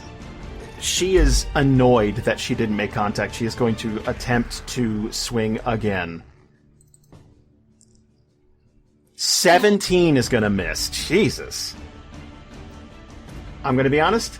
That probably pissed her right off. This Jesus. is the perfect thing that could have happened, though. Can we, Yeah. like, tell that something's happened? Or, like, what? Raven Queen joins our telepathic call. I was just gonna say, can Amvin's, like, he has the amulet and he feels it, like, vibrate or start glowing or something? Like your table's That'd be ready at cool. Cheesecake Factory. Yes, exactly like that. Like, Yeah! there's just this feeling that overcomes the group. Like, it's like you're not alone in this castle. Like, it feels foreboding. It feels like all could be lost. Like, you guys are walking into her playpen. Like, it's her yard. And, it feels like you are giving up everything to do this, but it's not hopeless. She is going to swing at Skalnar twice and miss, and then she is going to spread her arms. The door behind you is going to slam and lock. Everything is like, you can feel this place, like, it's like, oh no. You are fucked now. One of us is walking out of here, and it's gonna be me. Like, you could just feel the castle itself. It's like, okay, hold him in. Maddy? I'm sorry, I'm still really... like, Still shook. like, I feel like we need to say that no, that was not scripted because it was too perfect. It could have been anything.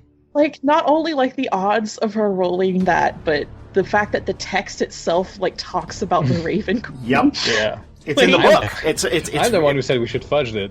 Yeah, no. I regret this. It is written in the book. Like, you can... This could happen to you.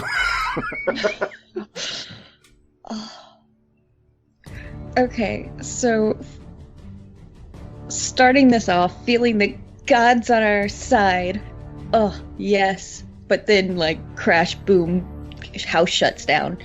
Maddy's first going to hold her amulet to her chest and say, "A monitor light, guide us." And then everyone's going to feel beacon of hope come over them, which gives them advantage on all wisdom saving throws, death saving throws, and you regain the maximum number of hit points from any healing. Oh. Ooh, that's a good one. Like, what's the range on that? And how 30 long does it feet. last? And it lasts a minute. Okay. And it's not concentration. Oh, jeez. Yeah. Is it centered on you? It's... So it's as of now. Like, it's Yes. Yes, okay, so Okay, everybody can who you was draw in... me choose I choose any number of creatures within range. What? So this, like, light Oh. radiates out from Maddy, and it, like, it flows up everyone. Except the Countess. Yes. Oh, so we just get the buff. We don't need to be that area. Wow. Okay. That's Nice. what is that? That's Is that a really level cool. 5? Is it? I feel like it's a level 5 spell. It's level 3. Oh, wow. This is awesome. Hey. Wow. And that counts for pots too. Huh? And that counts for it counts potions. Oh. Pots. I feel like pots and pans. I'm like, what? Michael is super busy and doesn't have time To say potion. for 2-syllable words. TLDR, pots. Oh, he's in Colorado, right? Everything's fine. Anything else? That's it. Okay. Amvin, your go. You know what? I'm actually going to not. So I look over at Donovan, see that he's not near the Countess, look at Skalnar, and decide to say, you know what? Let's try this, and pull out my diamond and start spinning it. Cast Chromatic Orb. Oh my god! Oh, wow. Oh. Yes! This is it! Crit! Oh, jeez. I Is was this not like the expecting first time that. you hit at all with Chromatic Orb? Yeah, honestly. I feel like it is. Simply stunning! In addition to standard critical hit damage, your target is stunned until the end of its next turn. Everything has What advantage. is happening? I think I'm going to start praying to the Raven Queen, guys. Like in real life. This is, Yeah. This is Corey helping. You're good to go. Nice. Boom. 11 damage to the Countess. That's the first bit of damage. Yay, damage. Wounded. Oh, God. So the amulet that's, let's say, wrapped around my wrist, and I feel that vibration, and it almost like goes with the lightning, and as it hits her, we can tell something happened that isn't what it was expecting, and even Amvin's a little confused. Yeah, I would imagine like that. Obviously, Skalnar is the focus of her attention, and then that's just going to thwack her, and she is going to dart like her head's going to snap in Amvin's direction. Masoka. All right, I want to play this like he's avenging Clifford. So, 1, 2, 3, 4, 5. I can get right up to her in my 6 moves, and attack with my vicious dagger. All right, you're saddling right up next to Skalnar. I get sneak attack too. Yep. And But you have advantage because she's stunned. good Oof. thing because I just rolled shitty. Yeah, that was a 2. That's a 19. Let's take that 28. Let's do it. Let's do it. How do I add the sneak attack in? Roll the sneak attack damage. All right. Yes. 27 damage. All right. Anything else? Okay, remind me again about attacking with my other dagger. Yeah, you can just make a normal dagger attack. Yeah, it spends your bonus action. You won't have sneak attack then. I won't, and I can't use my vicious dagger. Oh! Oh my. We'll take that crit. Well, that was awesome. Unreliable armor. The target's AC is reduced by 2 for the remainder of the encounter. Now, see, she's not wearing armor. If the target has no armor, you and all allies have a +2 to attack for the remainder of the encounter against this target. The fight's starting to become that kind of fight. Is that automatic? No. It's something you got to do. Okay, 13 damage. I'm happy with my turn. I I'm would be done. too. Donnie, your turn. So I can't get really far with my movement. Should I spend my action surge now? Yeah, he'll spend his action surge to dash. And then he'll just get right in there with everyone.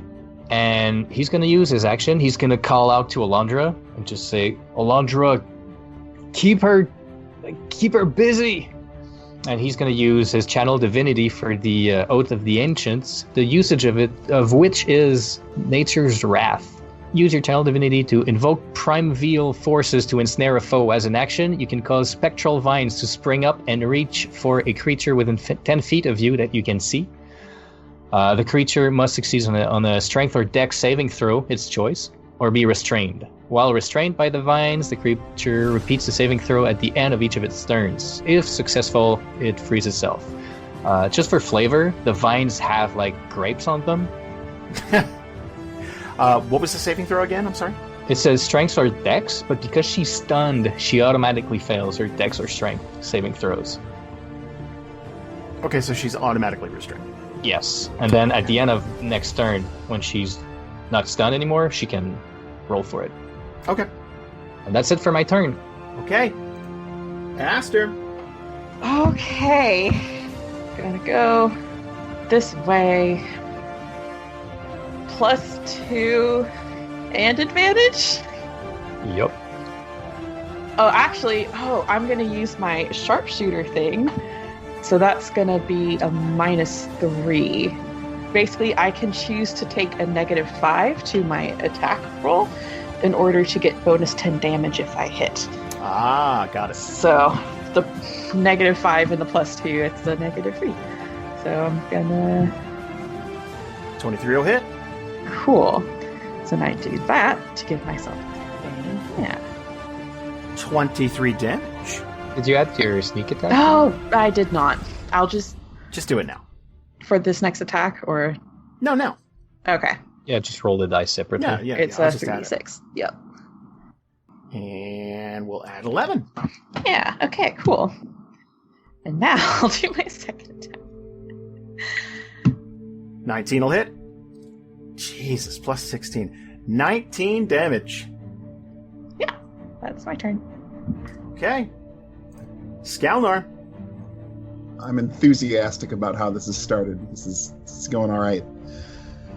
Okay, I'm just gonna do the thing that I do really well, which is hit her thrice. Once with my pick, and then once with my whip, and then again with my pick. And a helpful podcast listener who I can't remember at the moment, thank you whoever you were, pointed out that I can Divine Smite multiple times in my turn after I see which hits have hit, basically. Divine Smite, it's not limited to once per turn, so that's neat. So, first we're going to swing with the pick. Hit the first. You have advantage, too. Yeah. Oh. All right, just throw it again. Yeah. That's better. There's another crit. Oh my gosh. Okay. No special effect, but just the crit damage, huh? Yes. All right. And that's primed automatically, yes? Yes. Okay. And I am going to burn a level 1 spell slot for the smite. So... Jeez, that God. seems like too many. That's a lot. No, that's normal, because you That's double crit. every die, so you double your Divine Smite die too. Yeah. That's 55 damage. Wow. That's nasty, disgusting. That's radiant. So she took double? Yeah, she's took 98 points. I doubled double. Yep. Bruh. I doubled. Oh, dude. Oh. Oh my god. All right. Then comes the whip. And the whip, if it hits, it's going to be my sneak attack because it's my finesse weapon. Yeah, okay. I've clicked advantage. I've clicked +2. 26 will hit. 26 will hit. There we go. 18 more. Damage. That is slightly more reasonable. It's Conventional damage. Oh my god. Well, it's almost quaint, honestly. Oh, I tickled her afterward. Okay. Then, because I'm a paladin over level 6 or whatever, I'm going to do my second pick attack. Oh yeah. With +2, with advantage, gonna burn a spell slot if I hit her. That is another crit. That is a crit. Parry. In addition to standard critical hit damage to your target, you gain +2 to all your defenses against attacks from the target until the end of your next turn. I'm operating at like an AC of 21 against her. That's great. Yes. And she has disadvantage on you. Yes. So that is 97 points of damage. You are going to put a hole in her. And she's going to look down at it. And she's going to look up at you. And you're going to see something in her eyes. As a result of being super bloodied, Yes. 3 things are going to happen. She is going to shrug off any status effects that have plagued her as of now. She is going to one time regenerate half of her hit points. And she is going to make a bite attack. If it lands, she is going to triple the damage. She's not stunned anymore, You have, 8 things going for you, though. So, the odds of her hitting this are still slim. Who's she biting? Probably the person that just put Probably, a hole in. yeah. This would be Skalnar, hands down. Yeah. Okay. No. I'm just gonna say, person that did over 200 damage to her in one Yeah, turn. no, she's absolutely pissed. So, okay, here we go. Again, I have to scroll up. The odds of this hitting are poor, I would say. All right. But if she does, I become an instant thrall. Miss. Dang. That is going to miss. Okay. Is that the last thing you can do? Yeah, I'm not doing that. If I can do more, I don't know about it. I think you've done enough. I think you're good. Sit down, sir. This is a Wendy's. Other people would like to play the game. No, it's okay. Keep going. We're fine. Rob, You're all good go here. for it. Woo! So she can't seem to hit you, and it's really frustrating. I could see that you brought some help with you tonight. Why don't we even the playing field, shall we? She's going to disengage and use half of her movement to move south. And she is going... She's going to try and charm Amvin. Counterspell. Okay. I attempt to interrupt a creature in the process of cast spell. If the creature is casting a spell of 3rd level or lower, the spell fails and has no effect. If it's 4th level or higher, I need to make an ability check. On the success, that fails. Okay, so you're going to have to roll. Beacon of Hope, it should already be on the table, but just in Yep. case you have advantage on Wisdom throw. Saving It's throw. on it, yeah. All right, so I just make an intelligence check. Yes. Yeah, you're fine. You're fine. Okay. So... I don't think there's any way. So yeah, okay. So that's going to get flagged. You're going to hear a noise. And I need this to roll as 4 swarms of bats enter the hall and join this party here. And that is going to... Let me see. Yeah. She's going to back off to about here. And that will end her turn. We have the castle. Lair actions. She's going to create a cloud of fog around her that's going to give disadvantage to all ranged attacks. That's a good... Yeah. Okay. Yeah, that's pretty good. All right, Maddy, you are up. Okay. First off, Maddie's going... Amvin's too close to the enemy for her liking.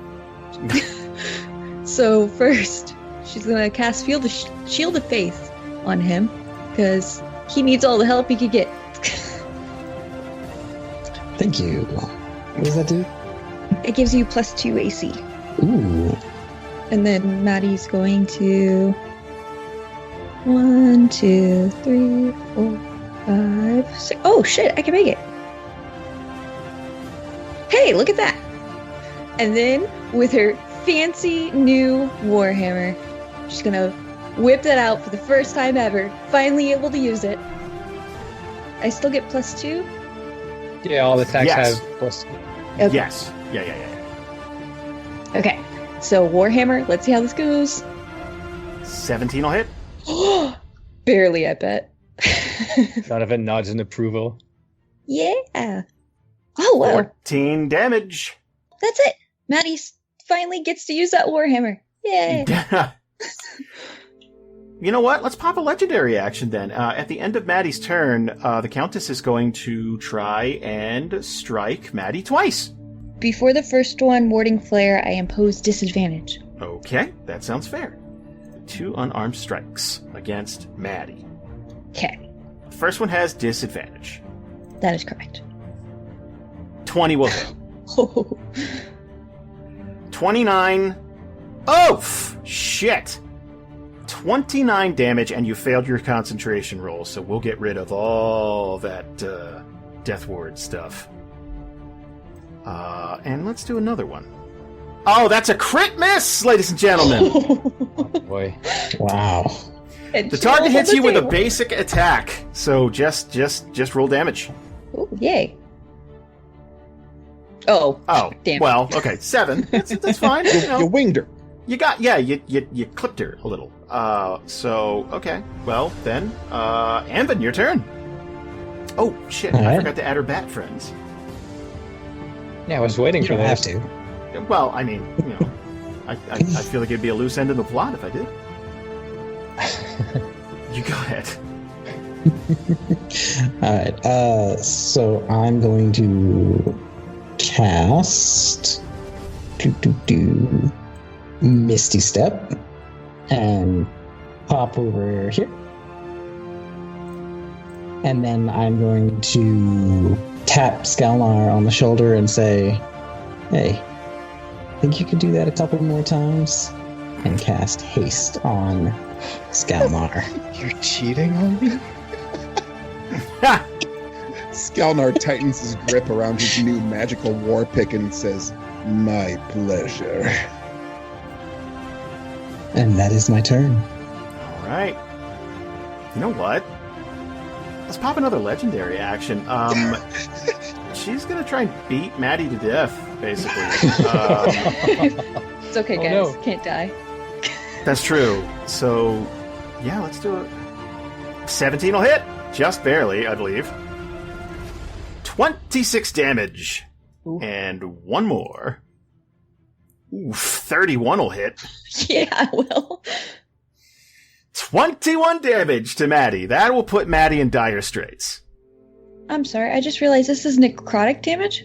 Well, some of it is. I have Ring of Necrotic Resistance from Oh, my shit. one true love. Oh, yeah. Oh my god. Yeah.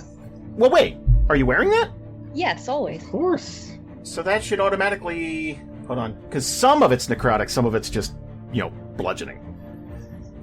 Oh, God. It's just violence. Yes, yes. Do I have to do math, or did the table do math? Hold on. It's the 2d6s that are. Yeah, it didn't do the math, so yeah, so we'll shave off 4 damage. Okay. Give me an Andy. Anything helps. Yeah, hell, yeah, dude. That could definitely keep you alive. Ooh, Maddy finally got to use the 2 things she got from that episode. That's true. So, Masoka's turn? Okay. So I can't make it there in my normal move action. So if I pulled out all the stops here, cunning action, using dash and that, can I get up there and push Maddy out of the way? You wouldn't get to attack if you pushed her. I understand that. Yes. I mean, wouldn't she resist? I Like, don't know. basically it would be a roll against her, yeah, like, you'd have to fucking try and brute force her out of there. But I'd be running up behind her and just trying to move her out of the way from another attack like that. Right, but she's a natural fighter, like, she's, got her feet planted and stuff like that. But I love her! That's all I got. I Or I feel got like you're- disadvantage on a stupid arrow shot that I'm not good at. It's true. Your fine bow? Yeah, my fine bow. So what can I I mean, do? you could use cunning action to run up there and attack. Can I get close enough with cunning action? Yeah, because you're moving and then you're using cunning action to dash, and then you'd be able to make one attack roll basically. Okay, then I'll do that. But I get the advantage regardless, right? Yes. Yeah. Wait, No, you get a +2 no, you unless get a you're. +2, yeah. Well, let's do that then, and hope this hits. Okay, 28 will hit. You got to target her. Now I will roll 6 damage. with Forgot your sneak attack. Okay. Nice. I will add that to the damage. There. Anything else? No, he's staying there. He's staying there because he cares. All right. Do I want to pop another legendary action? Probably. Get one more of these Probably. per round. Yeah, Yeah. maybe. Yeah, I don't know. Let's see here. It's like a tube of Mentos. How many of these do you have? Enough is the. They regenerate each turn too, so it's lovely. You know what? I'm going to use my last one. Let's just try and hit Maddy. Hit the Maddy. Let's do that. The Maddy. Let's just hit the Maddy. Wow. I feel divinized. 27. Yes, that hits. Yes. 24, but we're going to take off... would that roll 7? So we're going to take off 3 of that. Okay. So 21 damage to Maddy, plus the 72, so equals 93. That'll take her out. Yep. That will, yes. So that knocks Maddy out. Well, I got a hit remaining. Let's hit Masoka. What? Oh my god. Oh my god. Yes. Yes. Oh, shoot. Oh, this one just breaks down to I miss, basically. There's nothing, it's like, oh, you're allies. It doesn't matter. Yeesh. Yeah, okay. Well then, Donovan, your turn. So Donovan sees Maddy go down. She's like, damn it! But he kind of knows that she's a revenant. She's like, He walks back, like, with Skalnar and Amvin. They kind of form this, like, 3 ways back to back, looking at those 4 swarms of bat coming in, like, circling them. And he says, how do you smoke out someone who's in smoke? And then he kind of, like, turns around to Skalnar and he says, did you know moonlight is just reflected sunlight? And he casts Moonbeam on top of the Countess. So there's a 5-foot radius cylinder of radiant light that just illuminates where she stands through the smoke. So at the start of her turn, she'll save to see if she takes the damage or not. Okay. So it's always at the start of someone who's in the place, or when they enter. And that's my round. I'll stick close to Amvin and Skalnar for the incoming bats. Aster. Okay, so did the moonbeam clear out the fog? Nah. Okay, Still fog. I have disadvantage. Yes. Okay, and fog is like, what kind of cover is that? Count? Heavily obscured. Ugh. Yeah, it's yeah. There's a reason. Yeah, I mean, there's not really much I can do. I'm not going to do the sharpshooter thing though. So it's +4. Yes. So +4 with disadvantage. Yeah. 23. That'll hit. Neat. And add my sneak attack. +16. That is insane. Okay. Okay. 16 damage. And gonna attack again. So 19 will hit. 8 damage to the Countess. yeah. All right. Okay. Anything else? You want to move? No, I'm good. Kind of good. Okay. Yeah, I mean, also I'm gonna say, like, Aster's focused on the Countess too, because I don't think like arrows into a swarm of bats is going to do much. Yeah, that might be tricky. They're probably resistant to piercing damage or something. Like, it just. Yeah. They also have echolocation. Ooh. Gee golly gosh. Let's see here. How best? Okay, so we got a bunch of bats going, guys. So yeah, let's go over here. Boom. Bats are going to attack Amvin. Just going to try and bite him. Probably not going to get very far. 11 will miss. So bam. Bats. They're going to swoop in and attack Amvin, but get advantage this time. And bite. And 15 will hit. Surprise, surprise. So your Warcaster thing, you rolled with advantage for concentration? Yep. Cool. That's Okay. the Warcaster thing, is he gets advantage on it. Got it. Okay. I wanted to make sure this is being kept track of properly. So yeah, they just do 5 damage. It's like nothing. It's like nothing. So let's get in over here and attack Amvin. I think I'm gonna use my reaction to put up my shield to, like, try to swat off some bats to give them disadvantage on Amvin. Okay, so they're going to get +2, but disadvantage. And attack. And 14 will hit. Okay. And that'll be 6 damage. 12. That's a success. So, yes. And last swarm of bats.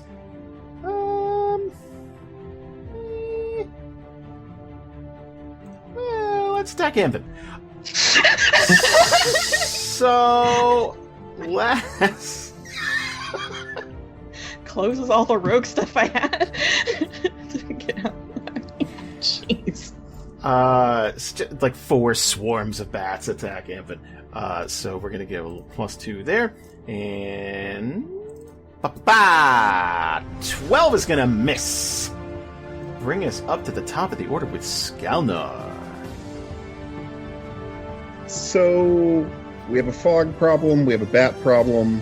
I am hasted. Remind me what haste does. Until the spell ends, the target's speed is doubled. You gain an additional +2 to AC. You have an advantage on dexterity saving throws. Gains an additional action on every turn. Can action when used to take the action. One weapon attack only. Dash, disengage, hide, or use an object. And my speed is doubled too? Yep. Tastes good. So, I'm a provoke from this swarm of bats because I'm just going to leave. Yeah, do it. Donovan's saying, like, go finish her. We're coming right on over. Do your worst, bats. What if they take you out? No. Crit. Yeah. Crit. Death blow. Now you have rabies. Let's. No. What are they saying? Plus. So, +4. 17 do anything for you? No, I don't miss. And that's just the 1 bats. So you're good. Yeah. Okay. So I'm over there with all of 1 move action. I'm going to get to pick, whip, pick, and then pick again. And I have enough spell slots left to throw radiant stuff on all at. We've established my sneak attack works on her. Here we go. Okay, so I have +4 total. Attack number 1. Oh. Oh, I miss. Oh, no. That's a crit miss. Yeah. Could I get a d20, please? 15. Trick knee!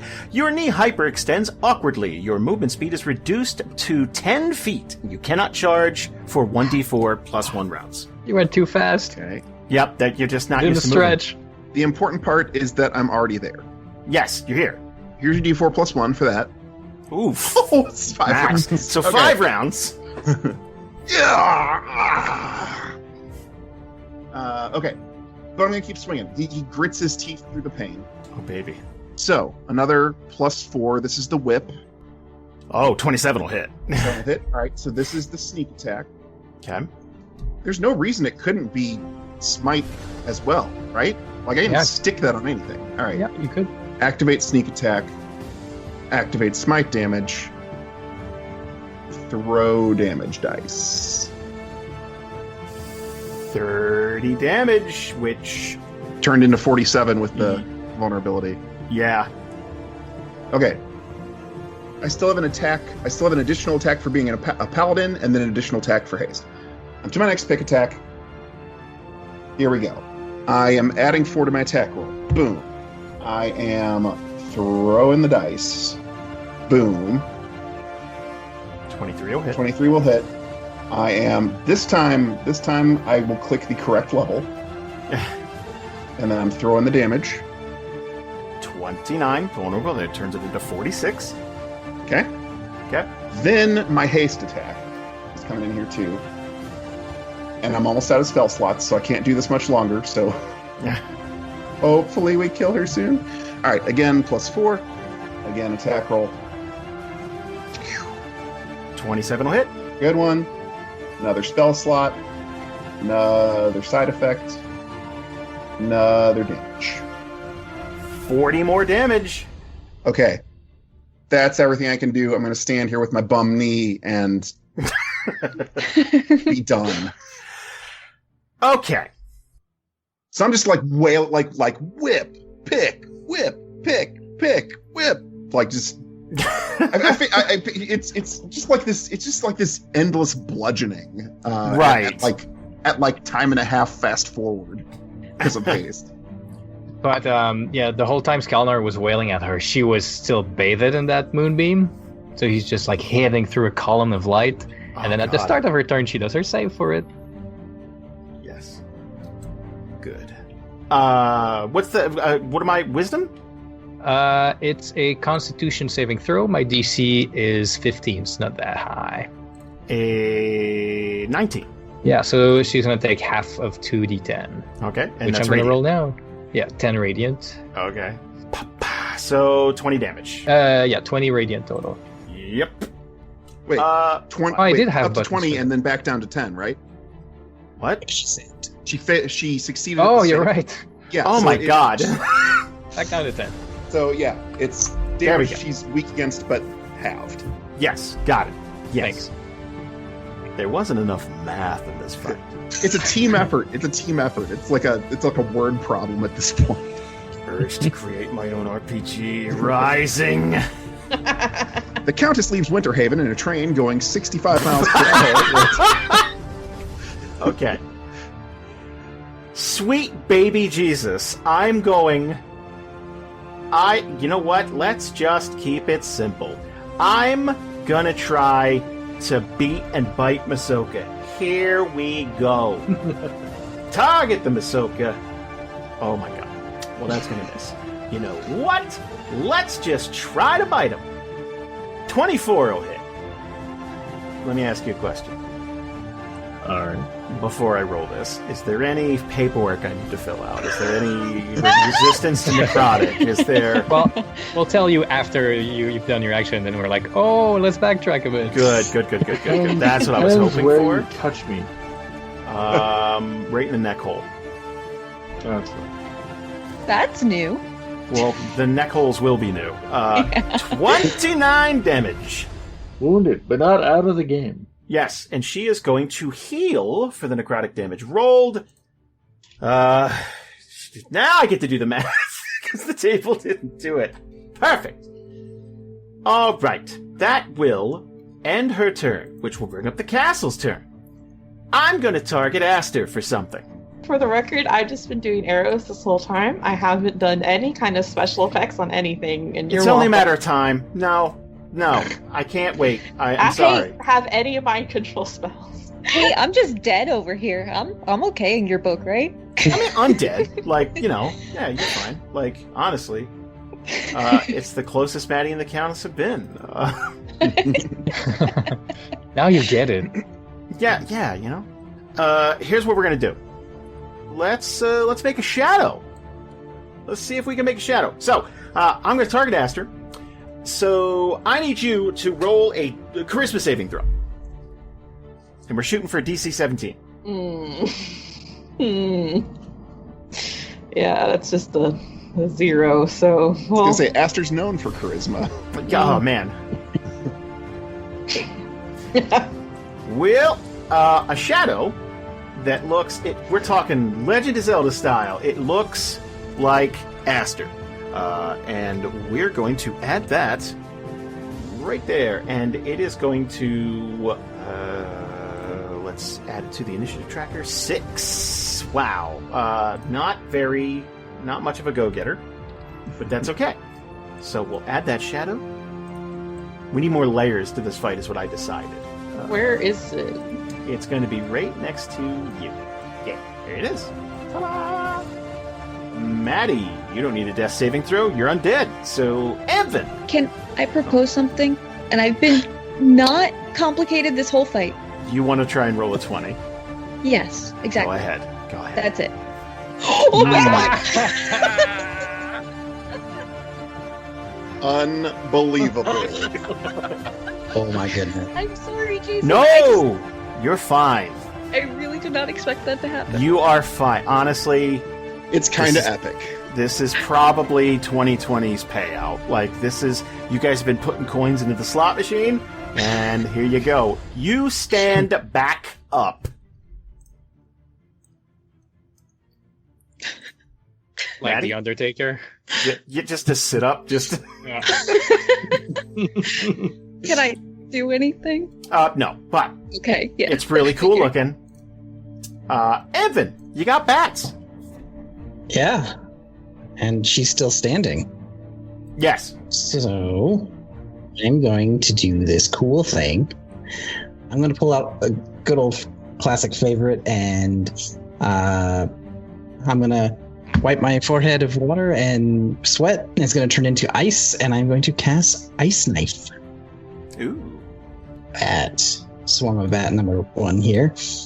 On a hit, target takes 2d10, and then each creature within 5 feet must save against a dexterity saving throw or take 2d6 cold. Ice Knife. Wait. Alright. It succeeded, but then you rolled an attack. So the attack of the actual impact damaged, but the explosion that affects all the 5 around failed. Okay. They could make that clearer on the table. I know. It's ridiculous. All right. So then it is the 2d10 piercing. 10 damage, partially resisted. Ooh, interesting. I told you. Piercing damage. With that, I'm just going to chill right here. I mean, that makes sense. Masoka! Hello. No, hold on. No. She is going to try and hit Masoka twice. Nope. Why is she just randomly hitting me? Just because she can? Just because she can. I guess so. Yeah. That'd be the only reason why. Yeah, it's kind of simulating ridiculous speed. Gotcha. But she was probably going to roll a crit one anyway, so it's fine. 1 or 20, there's nothing in between. It's been amazing thus far. Here we go, and 17. God damn it! It just untargeted you again. Why? 17? Does that hit? What, I have to check now? Hold on. I mean, I can check for you. I have a 17 AC. Oh, so yes. Okay, so it does. So here comes some damage. 27 damage. And one more. Stop! Uncanny dodge! Oh my god. Let me go back! 43 is what your wounds will be now. What was I in the middle of doing? Oh yeah, the second. Hitting me again. Maybe. No, it missed. So, no, I'm not. Please. Masoka. Can I hit you? You already have been.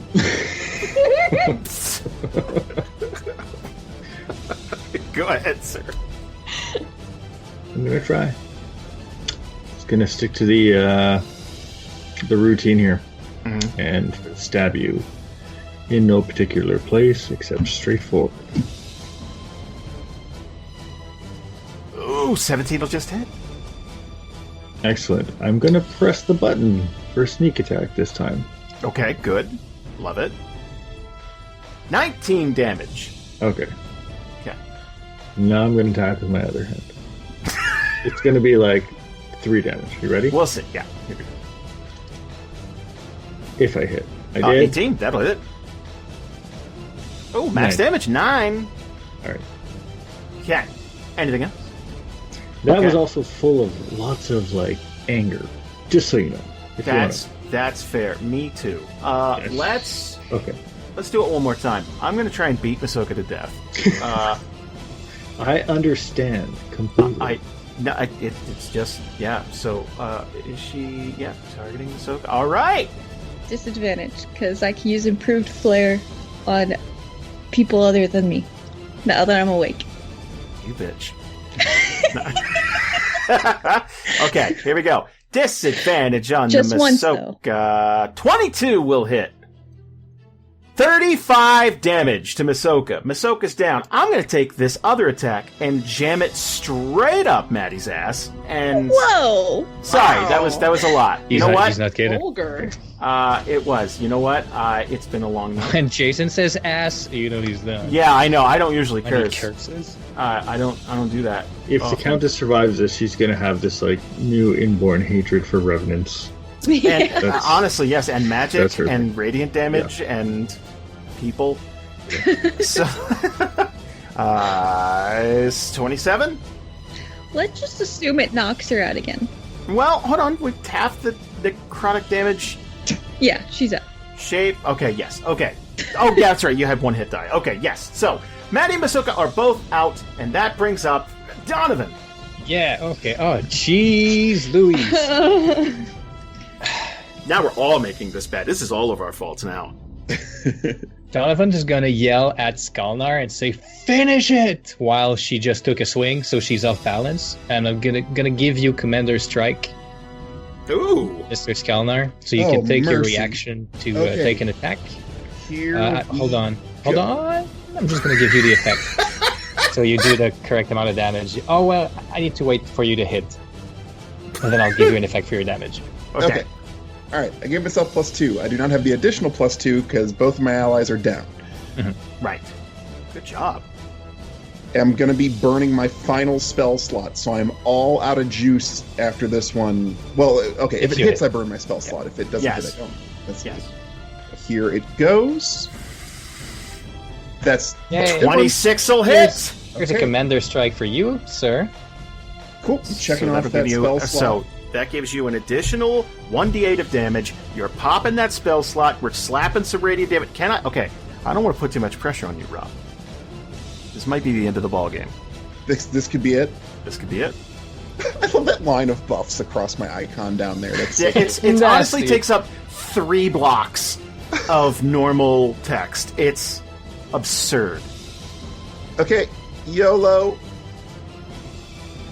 Yes! 59. Oh, yeah! Change the colors. That will kill the Countess. Oh, Woo. These bats are going to disperse, and you can kind of feel the influence of this castle kind of waning. There is a dampening of light over the one window in this room. Kind of has a bluish tint to it, almost like it's moonlight, and that is going to gradually fade until it's pure sunlight pouring into this room. The floating chair is going to topple over and fall to the ground as these the fireplace is going to go out. These torch lights are going to go out, and you are standing alone in the middle of this room. Now, an interesting thing is going to happen. Maddy and Masoka, their skin is going to pinken, and their eyes are going to clear as they blink and arise from the ground, completely rejuvenated and once again living. Yeah! What? Through the power of the orb, right? that's the Honestly, that's just going to start shotgunning radiant energy all over, like it's a wacky waving arm inflatable tomb bed, like just fucking all over. Just So pleased. It's so pleased. yeah. Do we hear or feel anything from the Raven Queen, or? I mean, I would say Other than that? well, yeah. I mean, that's Well- a big one. Like that's it's like wow, okay, promise kept, good job. Like that's Wow. it's a weird feeling because like you're gonna feel the magic for this castle fade. She is dead. Like it's like going to stumble back and fall over, and instantly you can feel that like this barrier over this entire place start to fade. There's a kind of a big feeling going on. Did she disintegrate? Did she just collapse? Did she She's collapsed, done. But collapse? Okay. yeah, Someone hand me a blade. Does anyone have a blade? Seriously. I'm thinking Masoka Skalnar has next to you has some. Maddie only has blunt instruments. Yeah. Masoka will hand over what he's got. Skalnar will decapitate the Countess and pick her head up by the hair and say, "We're going to go outside and send a message." First, and then she flicks her fingers and the rest of her body lights on fire. oh my Oh, god, yeah. Thorough. I like it. I throw the alchemist fire on there as well. Jesus God. Quick, Masoka, your oil flask. And I pee on the corpse. No. Well, there's a big Throws rug it on you the could roll her ceiling. in and And Yeah, I formed the head. And just so no one questions what I cast, it was Sacred Flame, which is a cantrip, so... we knew. Okay, but, listeners be like, you can't just make fire, dude. I've been doing Well, that combat, to a you lot do of whatever you vampires want. so far. Donovan will go to was the window like covered for the sun or like there was like magic sunglasses over it, right? Yeah, basically. Like magic blue blockers. Yeah. Well, yeah, I guess Donovan will just like start seeing everyone's seemingly fine. He'll put his hand on Amvin's shoulder and like just seal up his little tiny weeny bite marks. And heal him up full. Thank you. I'm surprised we all made it. What was that? Wow. We had the gods on our side. You two don't go doubting them anymore. I never doubted that they exist or anything. It's a bit scary. I'll just clutch the amulet in my hand. Yeah, same. Donovan will clutch his. Let's still be careful. We don't know what else is in this castle. Yeah, could we probably take a minute to recuperate and... Yeah. Yeah, I guess we go exploring, or I don't know. I didn't think past this part. I don't know if anyone of us did. Skalnar raises his hand. Skalnar standing there with like the Countess's head hanging by the hair from one hand, and raises his other hand to say, "I've been thinking. I have a couple of proposals. One is that we carry this with us for a while so that people can have the confidence that she is dead. And furthermore, that we are the ones who did it. So don't mess with us. The other? I suggest we liquidate the contents of this palace to rejuvenate and repair the town around it. The people have been dealt a great injustice. They deserve compensation." Yeah, that would be amazing. If we find some cool, weapons or something. I mean, you mentioned a little bit, but... I mean, magic weapons would be wasted on the people, of course. Exactly. Of course. But no, that would be, I think, the best. There is a lot of finery in here. I don't know if it will be enough to rejuvenate the town from what it's been through, but it will be a healthy start. It's a wonderful idea, Skalnar. People of Donhurst can turn this place into something. It doesn't need to go back in the hands of the rich or whatever leader rules over Donhurst. It can just, I don't know, it can be some sort of cool museum. We should probably ensure that the Fang disband. Yeah, we gotta take care of those assholes. And I think that this little trophy will convince them that it is in their best interest to scamper. He shakes the head at them. Yeah, I mean, it's effective, and it's a good idea to carry around. It's a bit gross, but... I'm not going to keep it forever. Long enough to make a point. A bathhouse. It could be a bathhouse. 2 points, because she's got fangs, because she's a vampire. Skalnar gives you finger guns. Aster gives him a thumbs up. So, I think this is the part where we do our triumphant heroes walk down the center street. Yeah, let's go talk to the Fang and free the remaining ones. I feel like we slow motion walk out of the castle into the daylight like a bunch of hardcore and heroes. Then we all take a nap. Guys, I think that's a good time to leave things off for the arc. Congratulations. Yay, Arc. I'm so sorry about my math faux pas. Well, I mean, fine. That'll never make air.